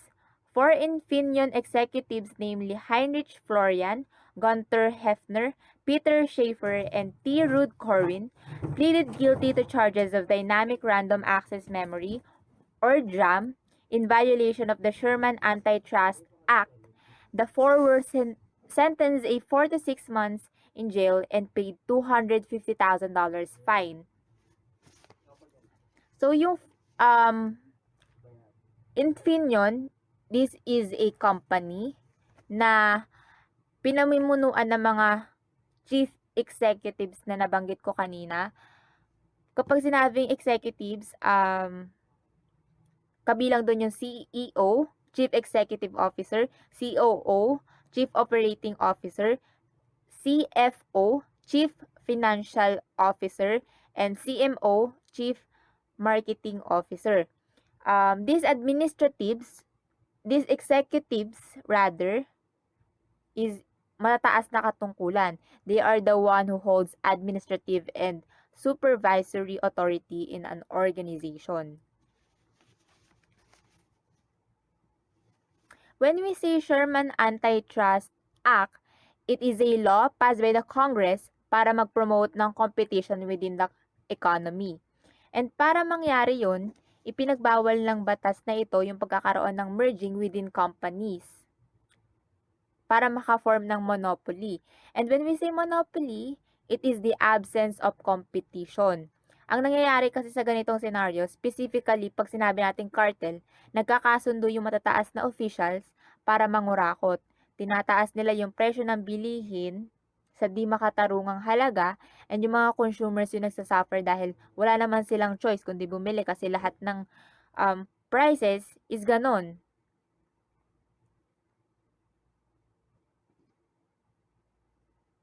Another example of a cartel is this one. They also aided the United States Department of Justice with the investigation of the international cartel of several other chip makers including Samsung and Hynix Semiconductor. The DOJ probe into the actions of the companies began in 2002 at the urging of computer makers including Dell Incorporation.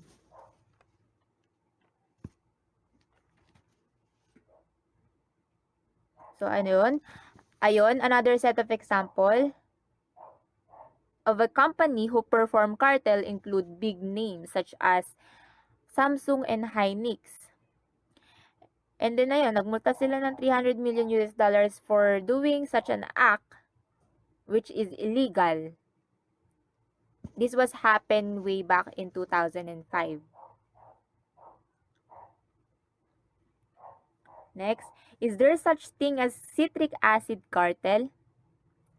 The cartel was uncovered during investigations into the lysine cartel. Yung lysine cartel, or also known as lysine price fixing theory, nag-exist to way back year 1990s. Ang issue rito is yung 5 companies had an agreement para itaas yung presyo ng lysine. Lysine is isang klase ng animal feed. So ayun, napag-usapan nila na lahat sila magtataas na presyo, which results for having no competition at all. And yung pinaka naapektuhan is yung mga nagnenegosyo within farm industries. since sila yung number one consumers ng naturang product. And actually, dahil doon nagkaroon ng chain reaction, tumaas yung feeds, tumaas yung presyo ng mga number one consumer noon, which is yung mga poultry animals. Chicken, pork, those are the examples.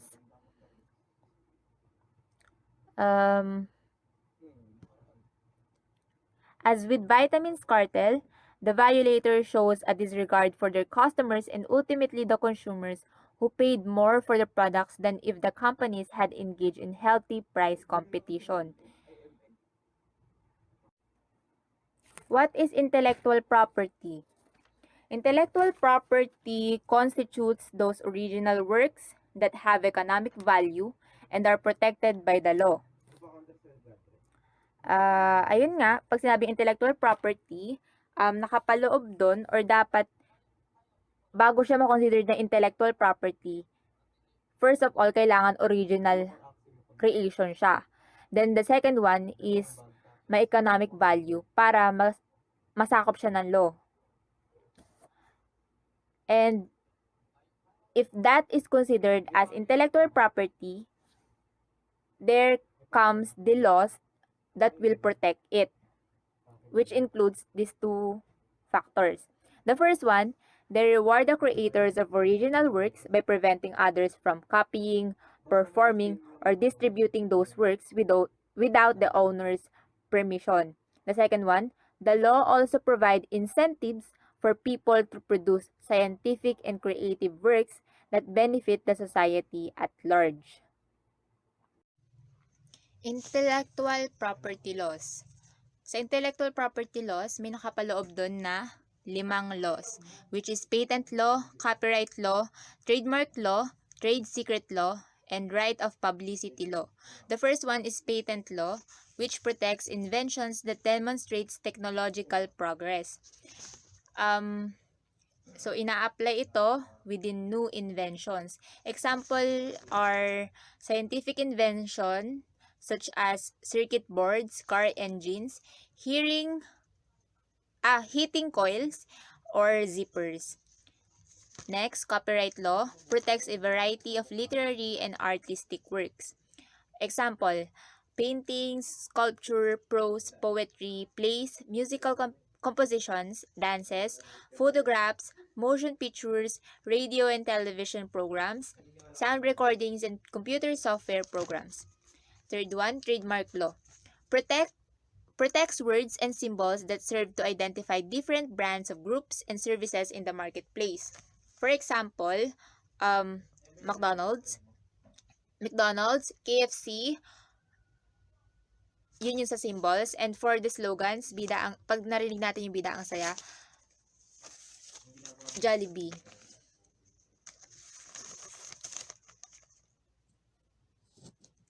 Next, trade secret law protects confidential information that belongs to a business and gives that business a competitive advantage.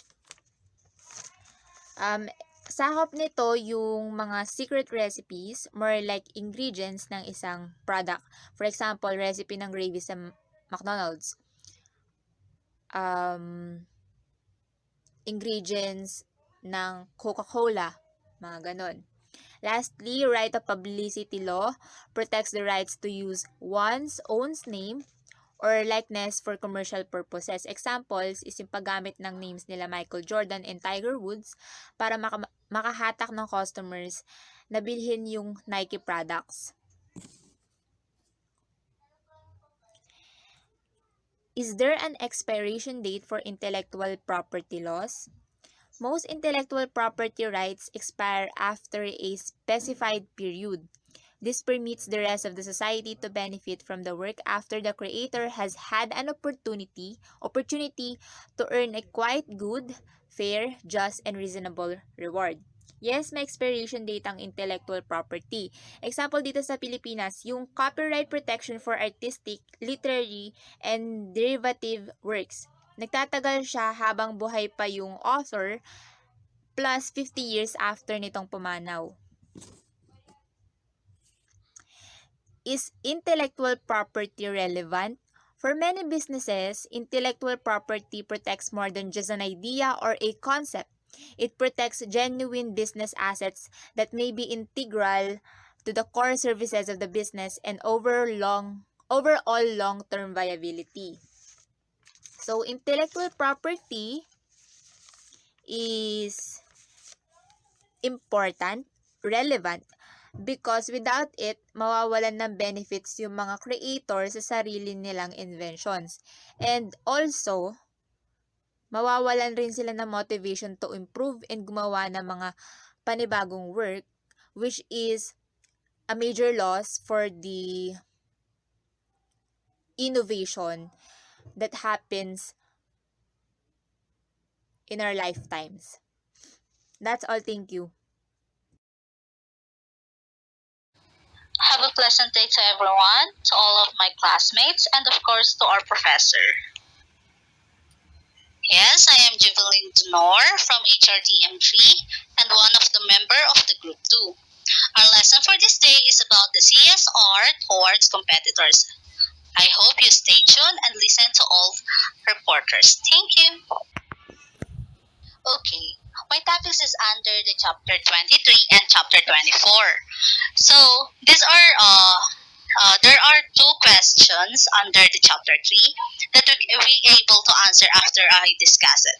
So first is, can cartel happen in the computer or information technology sector? The next is there such thing as a citric acid cartel? In the chapter 24, there are three questions that also we're able to answer after I discuss it. So first, what is intellectual property? Is there an date? Expiration date of intellectual property, okay? And the last is an intellectual property relevant? But before I start to discuss those topics, I just want to give a short explanation for what is the CSR towards competitors. So competitors are the other businessmen or organization involved in a similar type of business. CSR towards competitors are the other businessman or organization involved in a similar type of business. The existence of competition helps the business to become more dynamic and innovative to make itself better than its competitors. It also sometimes encourages the business to indulge in negative activities like resorting to unfair trade practices.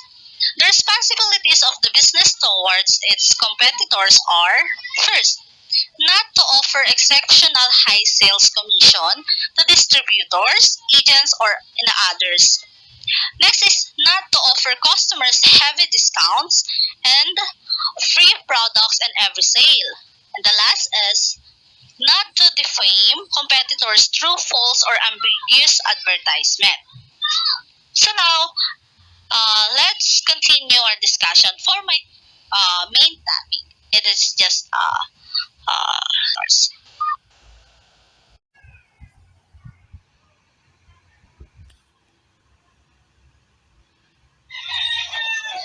So now let's go on for our first topic. So the question here is, can cartel happen in the computer information technology sector? So that questions we're gonna able to answer later after I discuss it. So the first is, I'm gonna explain what is cartel first. So cartel are agreement between most or all of the major producers of a good. It is either limit their production or to fix prices. In most countries, cartels are illegal. Okay, before we answer the question, I want to give an example of what is cartel, of how cartel happen. Okay, let's imagine that in a community there are 20 people there. Okay, they are employed person. so they have money. So let's say in the community there are two bakery, the bakery 1 and the bakery 2. They sell uh, both 10 pieces per day of bread, and they sell it both only 5 pesos. So the earn of both bakery is the same. If the bakery 1 tried to reduce the price and then increase the production, the produce of bread, let's say you want to 20 pieces per day of bread, and they sell it only in 3 pesos, like that. So the earn of bakery 1 is higher, and in bakery 2 there is no earn on that day. So what is and the bakery 2 try it also the techniques of bakery 1. They reduce and they produce more bread, and they reduce the prices of bread. So they still half of the earn of the money of the in the community. They earn half. They earn again same earn. So what is the cartel happen? Where is the cartel happen? There is no cartel happen there. Okay, the cartel happen if the two bakeries secretly agree, or they secretly plan to reduce their produce of bread, and then they increase the prices of bread. For example, they agreed that they will produce bread in only 3 pieces per day, both of them, 3 pieces per day. So what happened? The supplies will low, so the supply go low, so the prices will high. Okay, so they increase the prices there. So what is that? So the cartel happened when they agreed that they will reduce the produce of their bread, and then they agree for the same time to increase a price. They both increase prices, same, like 6 pesos per bread. Of course, most of the people in the community will buy still because it's bread.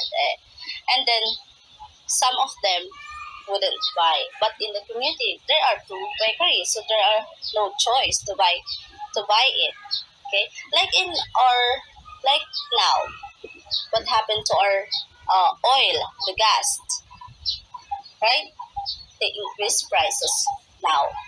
Sometimes, businessman or in the business world, if they knew that there are some of decreases of supply, sometimes they hold it, like in the gas.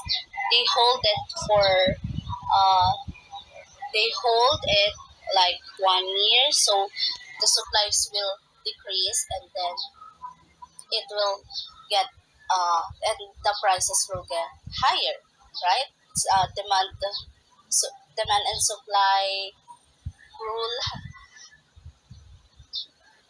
That's it. And the cartel happens there.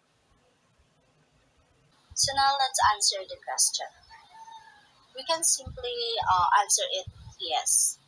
Yes, cartel can happen in the technology sector, or in the computer, or in computer information.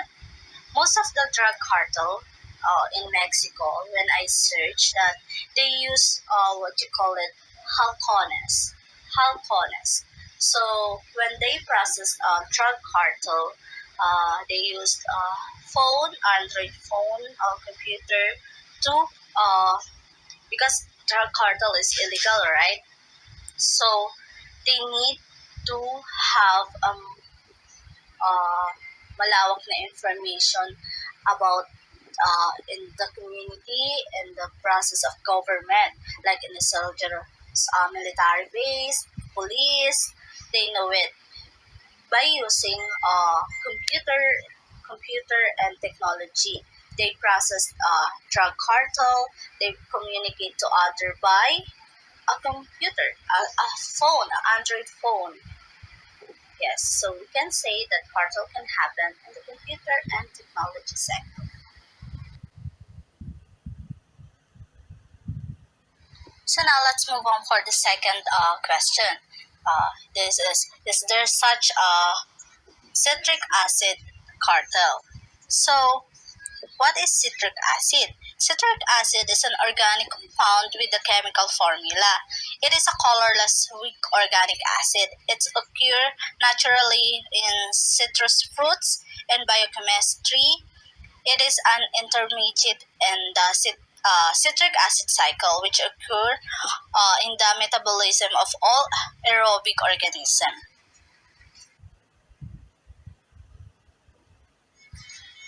This cartel was uncovered during investigation into the Lysin cartel. The conspirator had regular meetings where they agreed to fix prices and allocate sales volume worldwide. They also agreed on a sophisticated system to monitor and enforces the cartel.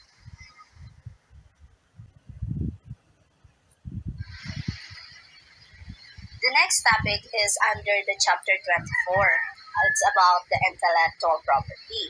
So, what is intellectual property? Intellectual property is all around us. It's everywhere. Actually, it is the output of innovation, new product and technologies that are protected so that they can thrive in the marketplace.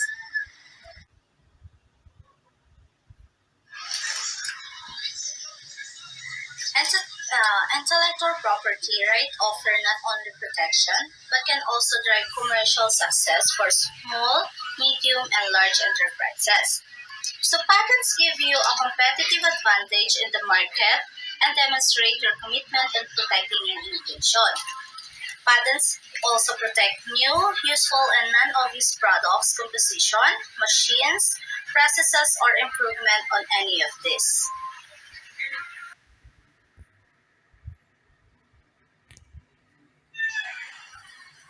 So the next is about copyright. So there are even intellectual property in the soundtrack of your life. Composition and songs are protected by copyright, as are original literary, artistic, dramatic, or musical works such as performances, sound recording, and communication signals. The owner of the copyright has the sole right to produce and reproduce a work or a substantial part of it in any form.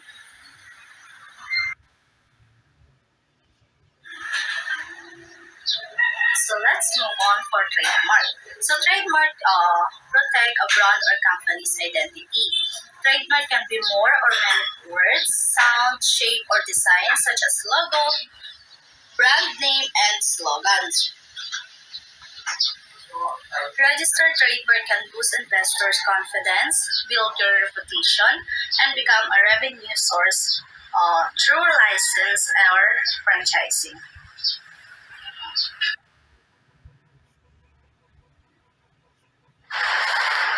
So for the last is the right of publicity. The right of publicity is generally defined as an individual right to control and profit from the commercial use of his or her name, likeness and persona, which will be referred to in this article as the individual identity. Protecting the individual from the loss of commercial value resulting from the unauthorized and appropriation of an individual identity for commercial purposes is the principal purpose of this body law.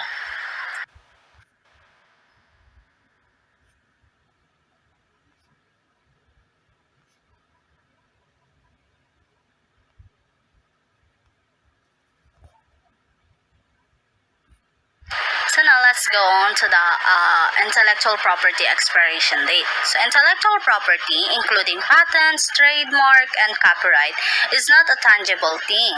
These assets do not all last forever, and in some cases, they need to be maintained in order to remain something that can be protected under intellectual property.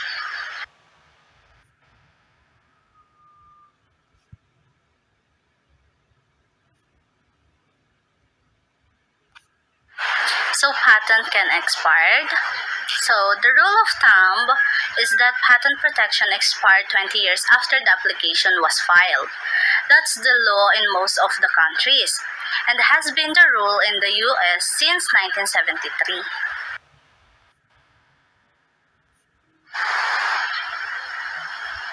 Diamonds are forever, but copyright isn't. It is not supposed to be. Copyright expiration is important for the public domain because once a work copyright term has expired, the work is free for all to use, to repurpose, to republish, and to build upon. Copyright protection lasts for the life of the author plus an additional 70 years.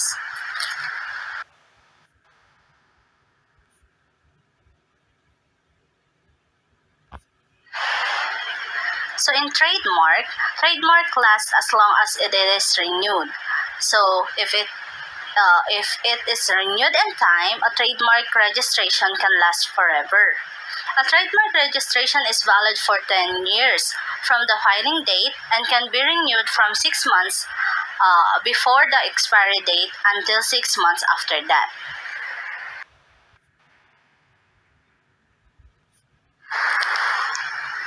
Why intellectual property important? Intellectual property protection is critical to fostering innovation. Without protection of ideas, business and individual would not reap full benefits of their invention and would focus less on research and development.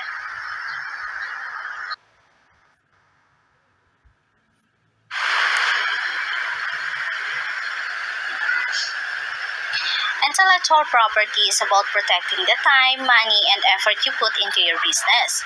By taking even some basic steps, you can protect what's yours, translate your hard work into profitable returns, set yourself up for growth or market expansion, keep competitors away, prevent employees from helping other competitors, attract investor, and promote your business into investors, license, or potential buyers. Intellectual property contributes enormously to our national and state economies. Dozens of industries across our economy rely on the adequate enforcement of their patents, trademark, and copyright, while consumers use intellectual property to ensure they are purchasing safe, guaranteed product. We believe intellectual property rights are worth protecting both domestically and abroad.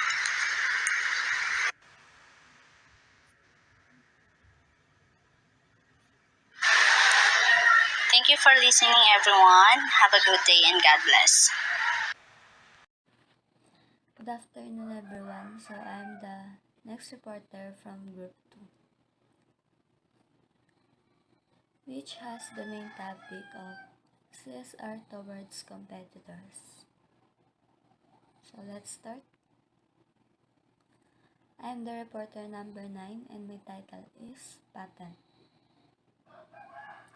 Introduction. So first, what is a patent?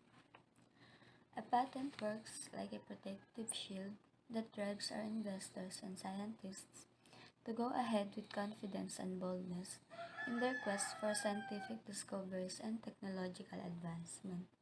So itong patent ito yung parang driver ng ito yung protective shield ng mga investors and scientists natin na kung saan ito yung nag-go signal sa kanila para tumuloy lang sa gagawin nilang discoveries and technological advancement.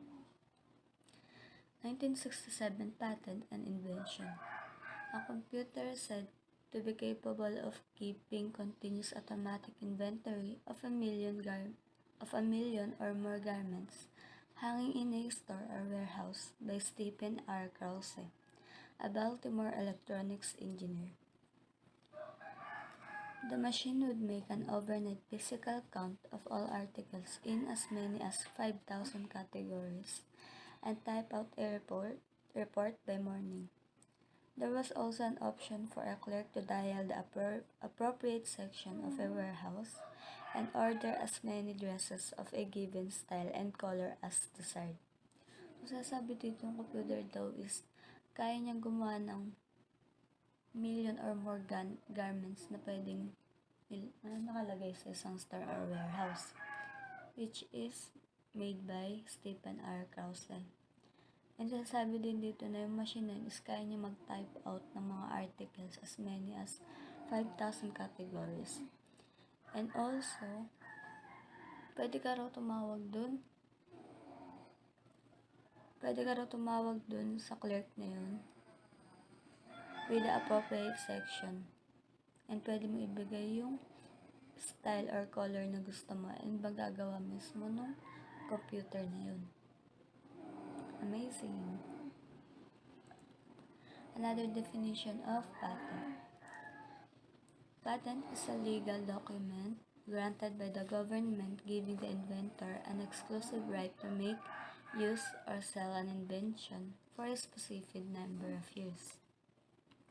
So, sasabi dito na yung patent daw is na siyang legal document, which is binibigay lang ng government yung right na gamitin or gumawa or ibenta yung invention na yun sa isang inventor lang. So, hindi siya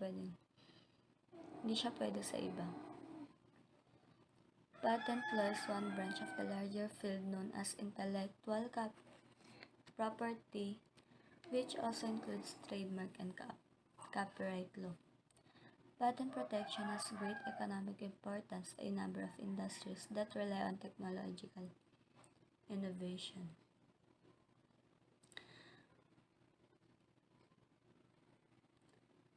So, patent protection has great economic importance to a number of industries that rely on technological innovation to remain competitive, such as the chemical, pharmaceutical, and computer industries. So, what is the goal of patent?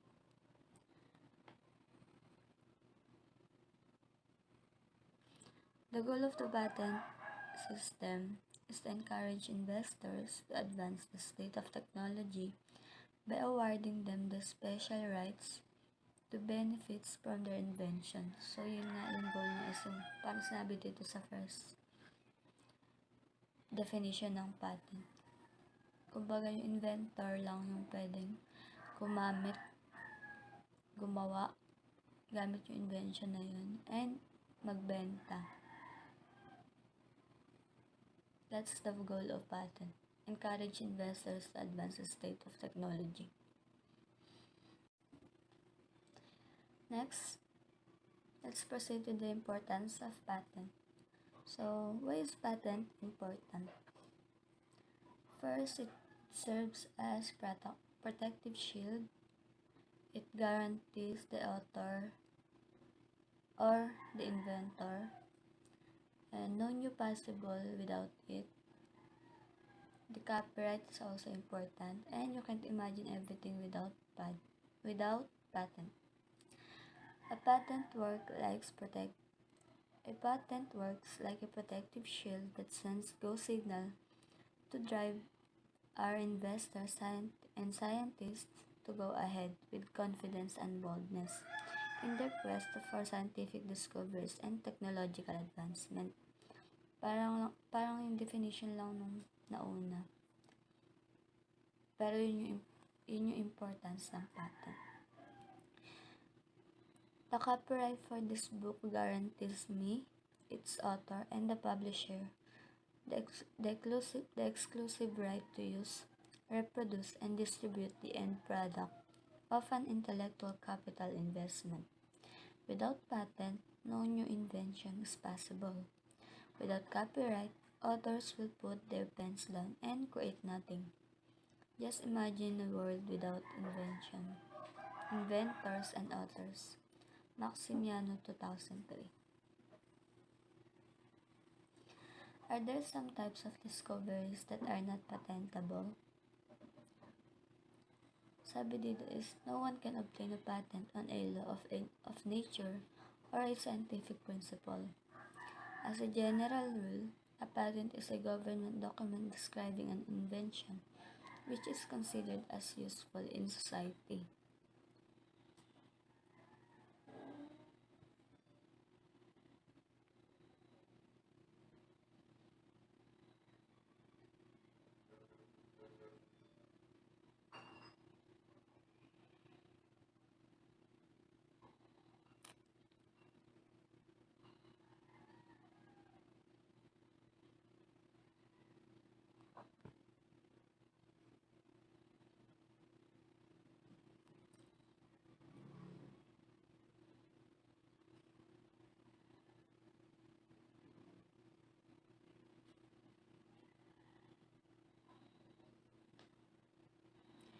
It also gives the inventor exclusive rights to manufacture, trade, sell, and use such invention. It is a privilege or maybe a duty of the patent holder to litigate in order to defend himself or herself against any patent infringement. But economics gurus say that the legal process of defending patents, aside from being very costly, is a waste of precious time and energy. It is said that the duration of litigation concerning patent disputes in the Philippines may extend from 5 years up to 25 years. Philippine laws. Philippine laws protect the utility rights and patents any company, inventor, or any individual owner. Republics 165 approved as early as June 20, 1947, created the Philippine Patent Office or PPO and prescribed the rules and regulations for the issuance of patents. Presidential Decree No. 1263, approved on December 14, 1977, amended Chapter 8 of RA 165, Executive Order No. 133 dated February 27, 1987, transferred the function of the PPO to the Bureau of Patents, Trademark at Technology Transfer or mas kilala ngayon sa tatawag na Intellectual Property Office or IPO.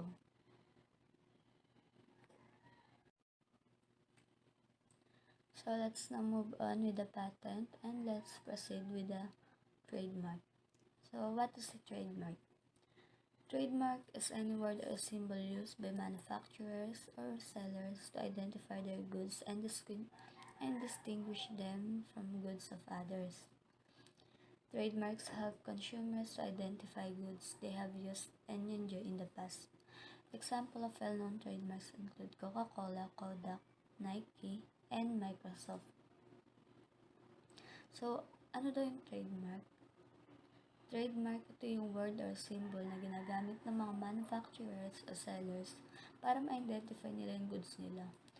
Or kapag sa consumer naman, para malaman nila para ma-identify din nila kung na ito yung ginamit nila or ito yung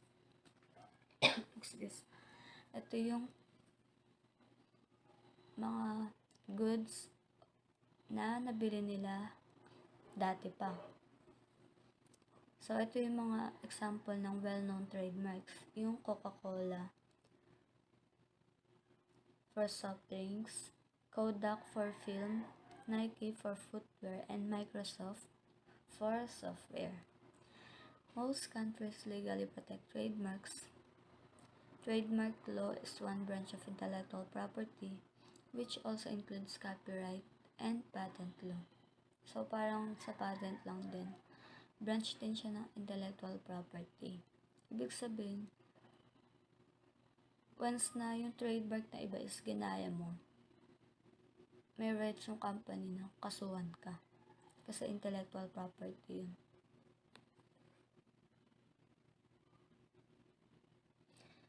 Next, how did trademark begin? Throughout history, makers of goods have put their names or other marks on things they produce. Before the 20th century, trademarks were usually pictures or symbols rather than words since people then could not read. So, dati pala before 20th century, symbols or names daw or marks ng mga nagpo-produce yung nilalagay nila. Mga names nila or other marks yung nilalagay nila since yung mga tao daw dati is hindi pa ganun marunong magbasa. Kaya mas prefer nila yung names nila or other marks or symbol. As trade increased in the 19th century, many countries adopted laws recognizing the legal rights of trademark owners. Congress passed the first federal trademark law in the U.S. in 1870 and has made major revisions in the law since then. Paris Convention adopted in 1883. It required members to recognize the trademark rights of foreign producers. The current U.S. trademark statute, the Lanham Act, was enacted in 1946. The first international agreement dealing with trademark law was a treaty known as the Paris Convention. At yun nga yung Paris Convention. Most nations are members of the Paris Convention. In 1994, most countries signed another significant treaty dealing with international trademark law. The Agreement on Trade-Related Aspects of Intellectual Property Rights, or known as TRIPS, strengthened legal protection for trademarks around the world. So, sasabi lang naman dito is, nag-adapt sila ng law na kung saan yung trademark parang mas pinalakas pa yung pagsasagawa ng batas para once na ginaya nga yung trademark ng seller or inventor or yung manufacturer is pwede makasuhan yung taong gumaya ng trademark ng gawa ng iba.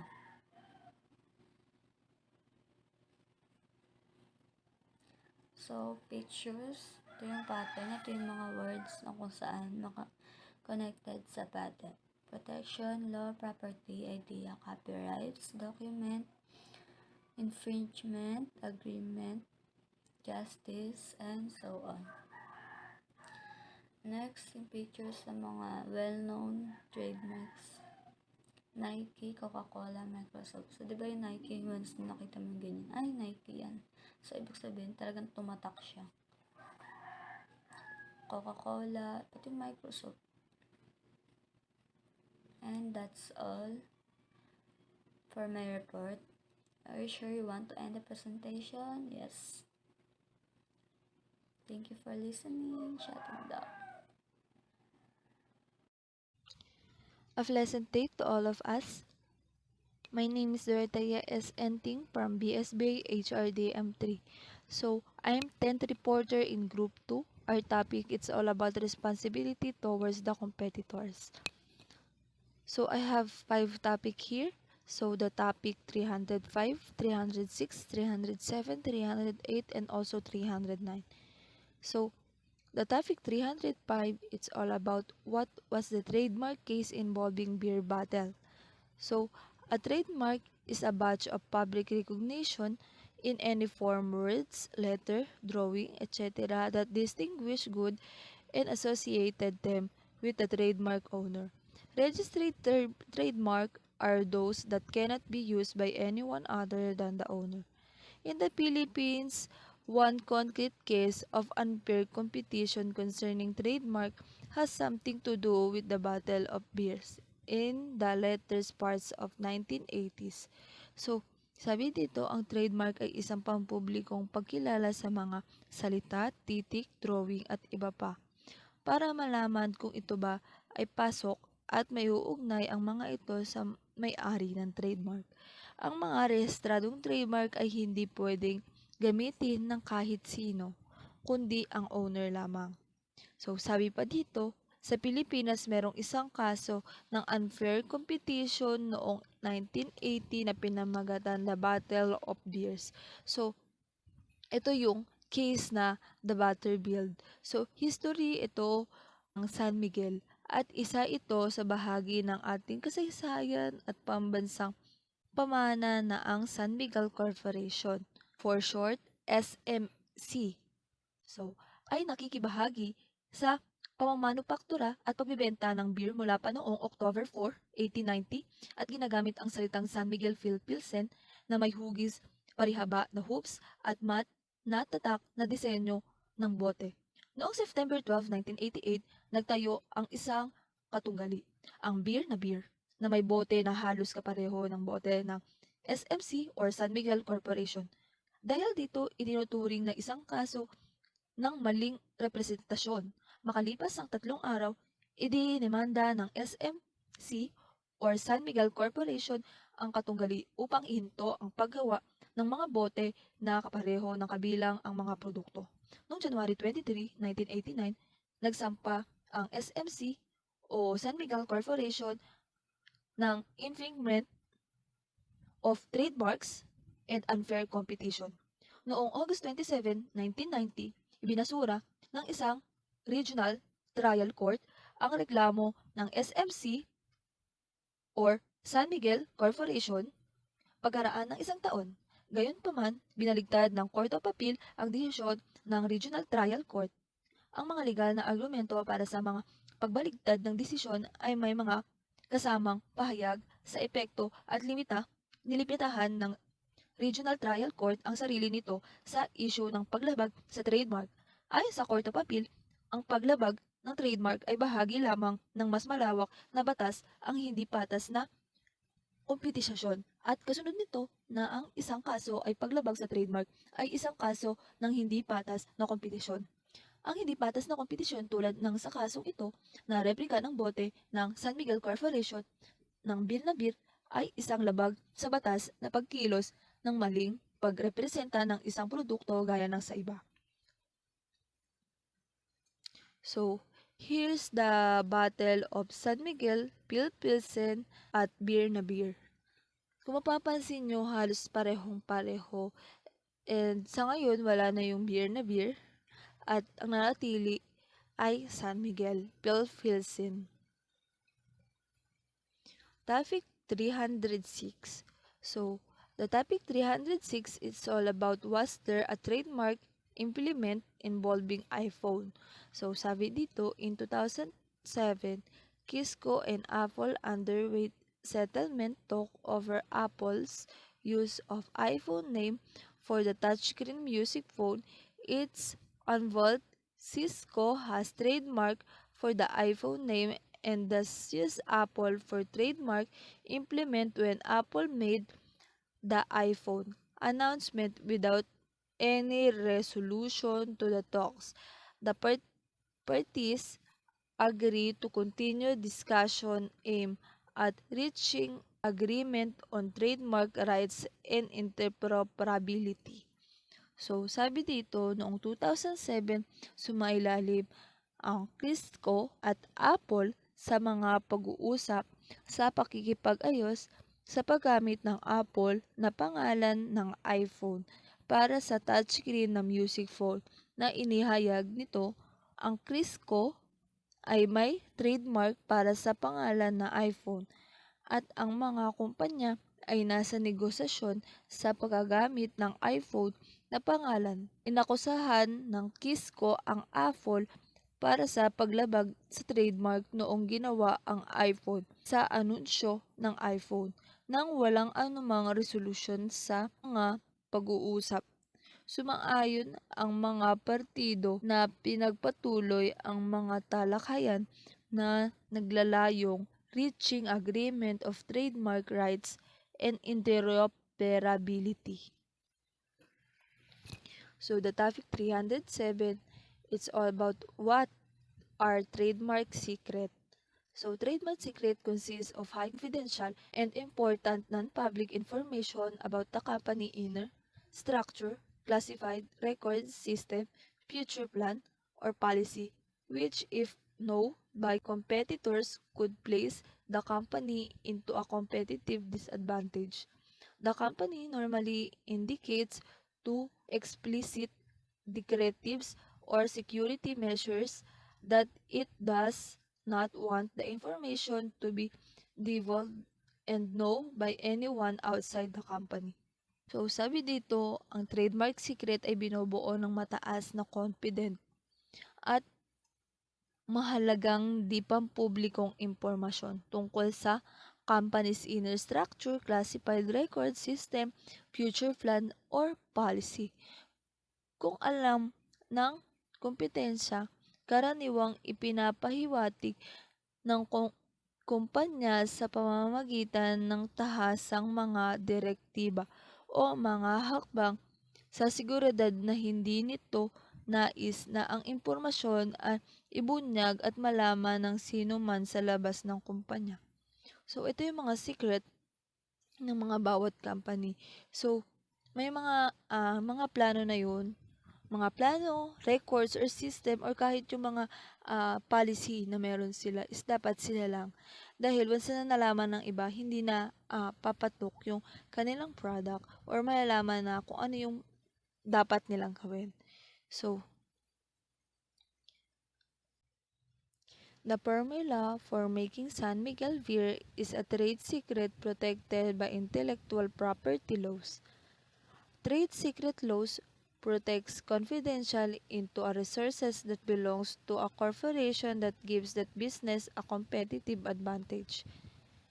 In the banking industry, one bank's marketing strategy portfolio of big-time clients salary level of its middle managers are highly confidential and important non-public information and may therefore be considered as trade secret. Jollibee main ingredients for its favorite meal chicken joy. It is a trade secret which when default can ops Jollibee competence to compete with McDonald's, Wendy's, Kenny Rogers, KFC, and other fast food chain serving fried chicken. So, ang bawat company ay merong formula kung paano gawin yung kanilang product. At yun ang number one secret. Once na nalaman ng karibal nila ang recipe or formula kung paano gawin, syempre gagayahin ang product na meron sila and once na ginaya yung product na meron sila is wala ng thrill para sa mga customer yung product na meron sila. Kaya bawat owner ng company ay iniingatan itago ang mga recipe or formula ng kanilang produkto. So, the topic 308, it's all about how do you differentiate trade secret from personal skills and competence. So, trade secret are information and not skill. The skills and training that an employee acquired and developed from his or her work experience in company are not trade secret. In other words, he or her technical skills which she personally developed through time cannot be considered a property of company. So, ang mga skills daw na meron tayo or ang mga employees ay hindi pagmamayari ng company, kundi nakuha nila yun dahil sa mga kanilang trabaho o napasokang trabaho. So last, the topic 309, it's all about what are the motives in pirating a loaded employee offer of a competitor. The sad picture is that there are still some companies that hunts for potential employees who would surely bring home the bacon like wolves looking for victims to devour. The ulterior motives for headhunting, absolutely economic in nature, are not really that obscure. It might be well to mention three significant motives behind personal recurrency and their corresponding ethical and CSR implication. So, first, the company wants the experience and skills of employee. By headhunting, the second company will definitely benefit from the training experience and solid background the pirated individual has acquired from working in the first company due to the fact that the pirated employee is familiar with one's essential element of the automate business. Say for instance, she, it's specified in the electronic data processes. The second company will deferred save a lot in terms of investing preciousness, time, and money in training in that particular area of experiences. Second, the company wants to acquire its competitors' trade secret. It is the getting various in some cases people are reputed because the second company wants not only the previous mentioned experience but also the acquisitions of the trade secret of or confidential information about the first company like techniques and methodology, marketing strategy, classified, formula, or exclusive non-public data or style. So, may two companies daw na naghahanap ng employees. So, itong unang companies, itong number one is may mga company na naghahanap sila ng experience or skills, nagbe-base sila sa ah, experience o skill ng isang employee.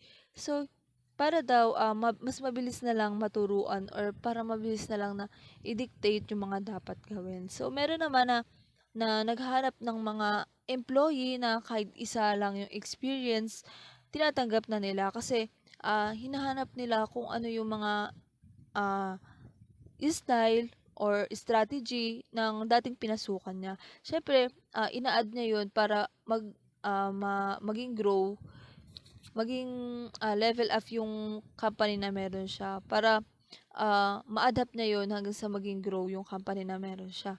So, that's all. Thank you.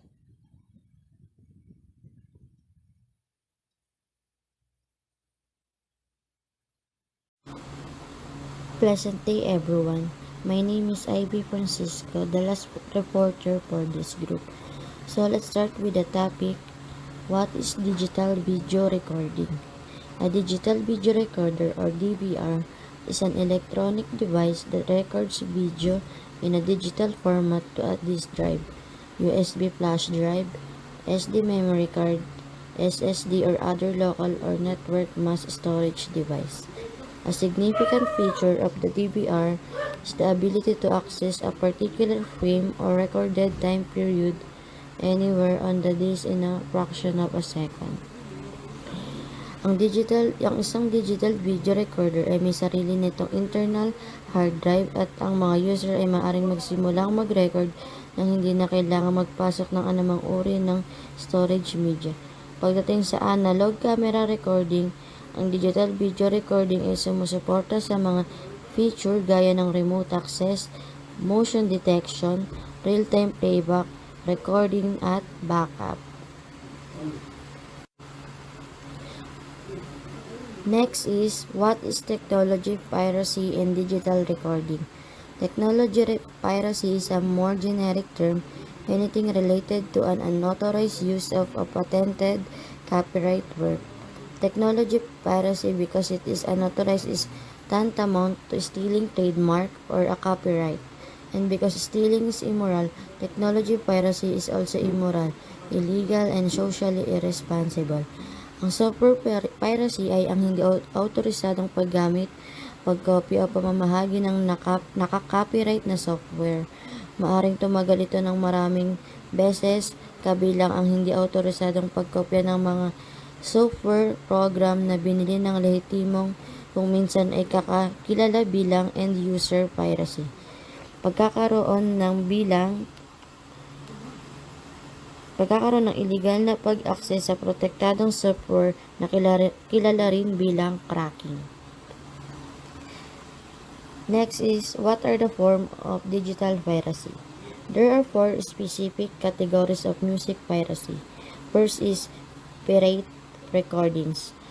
Ito yung hindi autorisado o ipinagbabawal na paggamit ng mga gawang audio-visual na sakop ng batas sa copyright sa paraang lumalabag sa isa sa mga eksklusibong karapatan ng may-ari ng copyright, gaya ng karapatang muling kopyahin ang naka-copyright na gawa o gumawa ng hinangong gawa.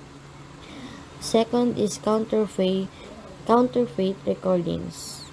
Ang counterfeit ay isang item na gumagamit ng trademark ng ibang tao nang walang pahintulot nila. Sa pamamagitan ng paggawa o pagbebenta ng counterfeit, hinahangad ng mga kriminal na kumita ng hindi patas mula sa reputasyon ng may-ari ng trademark. Third is bootleg recordings. Ang bootleg recordings ay isang audio o video recording ng isang performance o kanta ng isang artist na hindi opisyal na inilalabas ng artist. Ang proseso ng pamamahagi o paggawa ng mga naturang video recording ay tinatawag na bootlegging. Maaring kopyahin at i-trade ang mga pag-record sa pagitan ng mga tagahanga ng isang artist ng walang tubo. The last one is online piracy.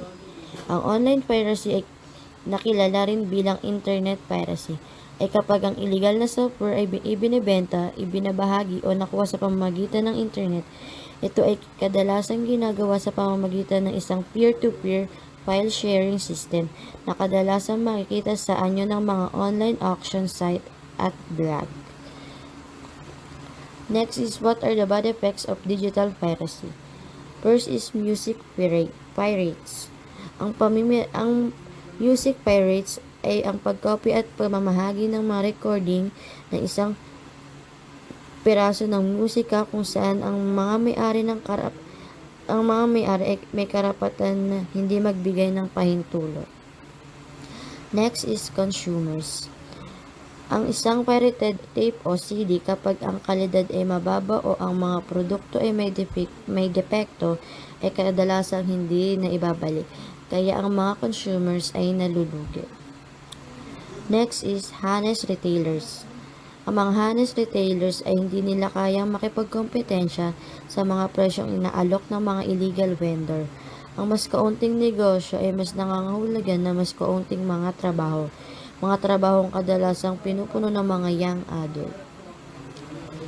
Next is record companies. Ang mga record companies, ito ay nawawalan ng 85% ng mga recording na inilabas ay hindi man lang nakakakuha ng sapat na kita upang masakop ang kanilang gastos. What is counterfeiting? Counterfeiting is a criminal offense of making an imitation of an article with intent to defraud others into accepting it as the genuine item. The term counterfeit is used most frequently to denote imitations of coin money or of the paper currency of a government or a bank.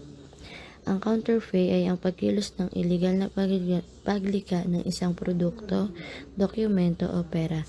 Sa pangkalahatan, ang mga peking inaakusan ay ng paglikha ng mga peking bagay na ito ay sa mababang halaga at pagbebenta ng mga ito sa mataas na halaga upang kumita. Are consumers the victims too?